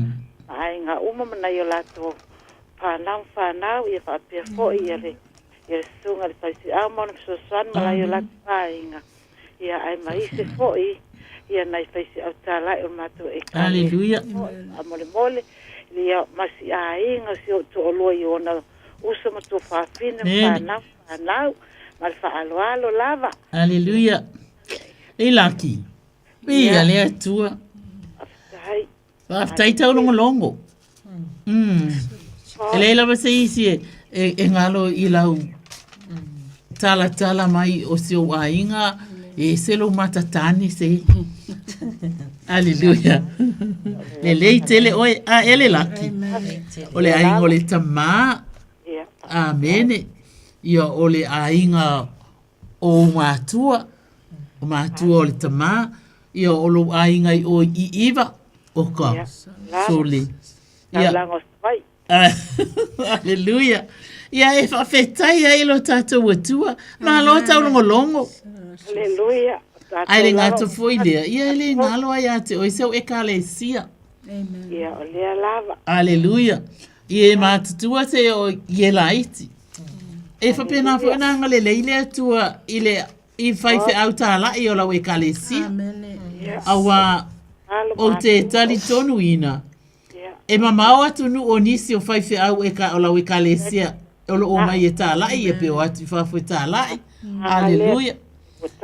Amen. Ia, tātou te abatu uma I le atua nei mana onga. Wa o I lātou wa lātou tu ua fo I ainga I ona o le o e tā lai le fina ngalo o le atua. Amen. Ola ina. Le fina ngalo o lofo o le atua to o tele ni se manu malo ina. Mo ia malo na malo. Ia ai mai se ai. So afa manu malo I skeriso le atua fa amole mole. Olo wa fine e se le loto alofa I tangata. Na te tau longo ia fa pena fo I le atua ona e langona mai la matou vala au. E ala I lo walofa mo ia. I o e ta mama ilona tu mua e se o atu I le alofi ona vai. Wala toto o pona ivi. Hallelujah. Se abatu I eile fia. Amen. Amen. Awa o le fia I lau fio. Amen. O lona malosi lea. O le no fua alo le tua mai e matatua se o au pito I titi. Amen. E tu ina atu I atu o le suwafa manu malo Yesu Keriso. Lo mātou ua tua mana onga ese ua ia tā ua. Ia a tonu e ngalo ia I mātou nisi mana onga aile ano I lau whafo. Anga le tua. Amen. O la mātou te talo le nā. Tu aita mā. E te alofa ngia lona mana onga pei ona ia. Tu mai. E mātou te o atu whaatasia ia te oe. Amen. Whaftai tele lava ta mā. Ia vi ia whaamanuina lo lava suafa manu mā lo. Nei mā so umalava se o ele whaavavau lava. Amen. Whaftai tele le anga lema le alofa. Wa ua lava ba tato umol whanau le atua. Le isi me tato te pole ai a o mana onga ia. Ele ngalo ia tia I lātou. Whai mai o ta wata te o tōru te o whaftai tele. Alleluia. Ia o le anganga tasi lea ai whaftai Praise lava. God. Sana. Le asionga le atua tofua ina mai. O tau le whaelonga oai lea a oai lea. Amen. Le ato tato uma le ai ngai tasi. Le whanau le atua. Ule Alleluia. Le langi. Whaftai e manuia fo le tento toi fo i atuai. Whamania le atu I ate o tau, I tau lau wha moe moe whelai ma ainga. Amen. Ma le awa lau ma le wha alo alo. Ia whaftai. Ia tau whaia soifua. Lord soifua, I sau no mai. Sau no mai. Sa lofa. Ia. One more, se kalo. Oh, yeah. Alleluia. Sau no mai o pa a whapena ona e wha fonga mai pēr. Lea. Ok. Ia vi ia lo tātou tamā. Alleluia. Whamanuma whanene ina le suafa Iova. Wa te tau lava maono mea ia te oelo mātou watua. Le vi inga le whamanuma le whaafitai. O lou alofa whai pēr. Alleluia. Le atuai, e matua sili ese lava o wala. O na maululunga, o na lautele, o na loloto e le ta ea e se tas. O na olo manatu mai ia I mātou, o au ngā luenga mamana na whai. Le tua mātou te abatu ai le vi inga ma le whaafitai tele lava. Mātou te mana o mia fo I lau whaamanianga whai pēr. Le atu ea I mātou, e te whaangangana ina I mātou ia wafionga pa ia. Wha amole mole le atua. Ia e mai se foi. Ia e tu ina atu le atua le suafa manu malo Yesu Keriso. Whai ngā malo longa o le nei pō I o tangata malava o mawhai o na whaafonga mai. Ia whapena o na malutia I a ao whaola o lau fio. Whai se miti maali I o e miti e tau atu I a te oe. Alleluia le mātou watua. Ina ia whapena ona wha manuia ina tele a tili ai mātou ma whaatupu tele ina ai le fia. E o mai. E o atu I a te oe. Wa o ai mātou te o iai o lo o I a te oe upo le ola. Ola nei ma le ola I le uma. Ia whaafitai tele ma ia e whamanuia le atua. I lo wata lii. Ia e mai se ole Radio Samoa. Alleluia. I lo suafa manu malo Yesu Keriso. Amen. Amen. Glory to God. Alleluia. Te tele lava sauvi. Ia lava atua. Taile au nanga. Amen. Glory to God. Le tua fa mani ia sau fa mani le Radio Samoa. Alleluia. Ja, me pese stato busy. Hayo. So foi Samoa. So vai le weekend. Ayo so busy.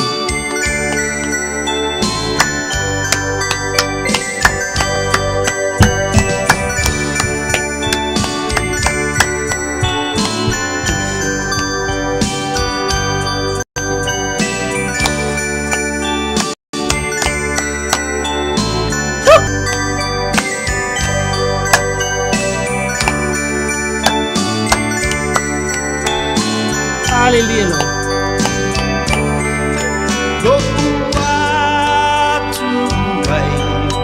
O te pese ma whawhetai No alofa ua e manatu mai ai Mai o le tu sa o kolongai Losu a whai e su o manolo ai Amen, Jehovah. Loku atu ai O te pese ma whawhetai No alofa ua e manatu mai ai O mai o le tu sa o kolongai Losu a whai e su o manolo ai Amen.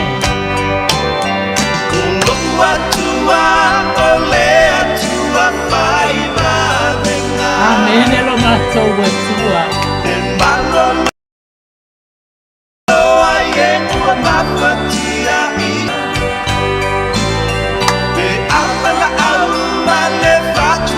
Amen, elo.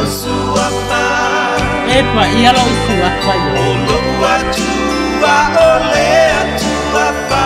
Amen.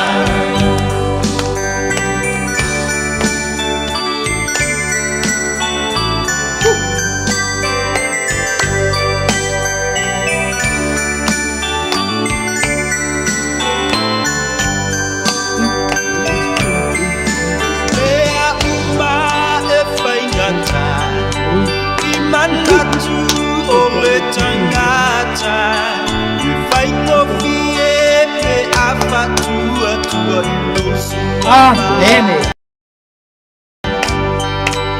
Ole tu ina Mea umauche popole ai Lohu atua Oia lofa mama natu mai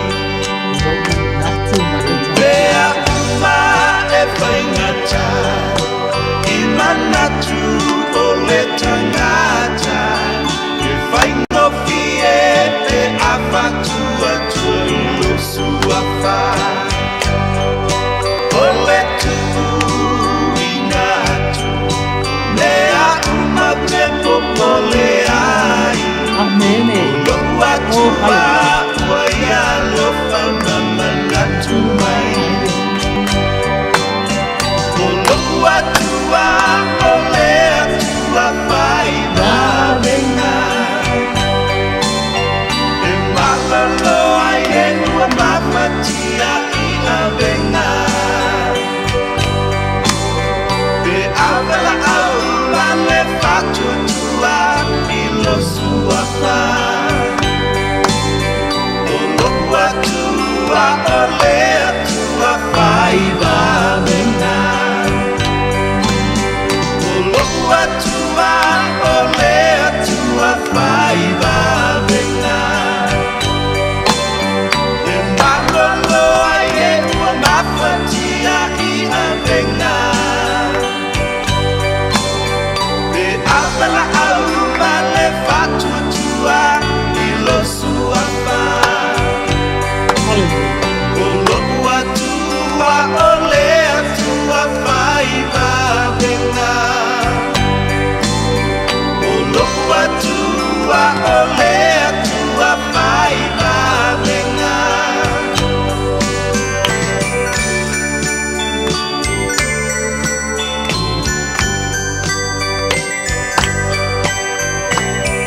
Hallelujah. Amen, Jehovah.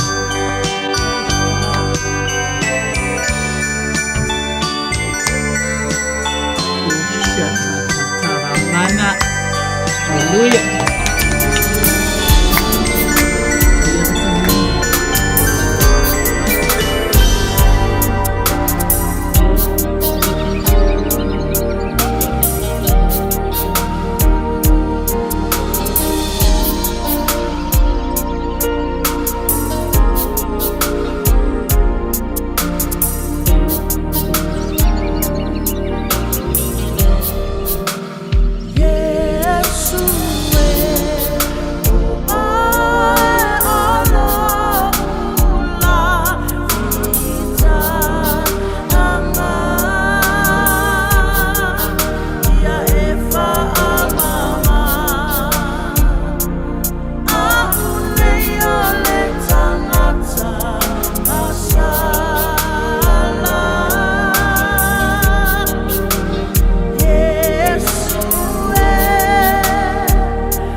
7 days a week. Radio Samoa streaming live on www.radiosamoa.co.nz.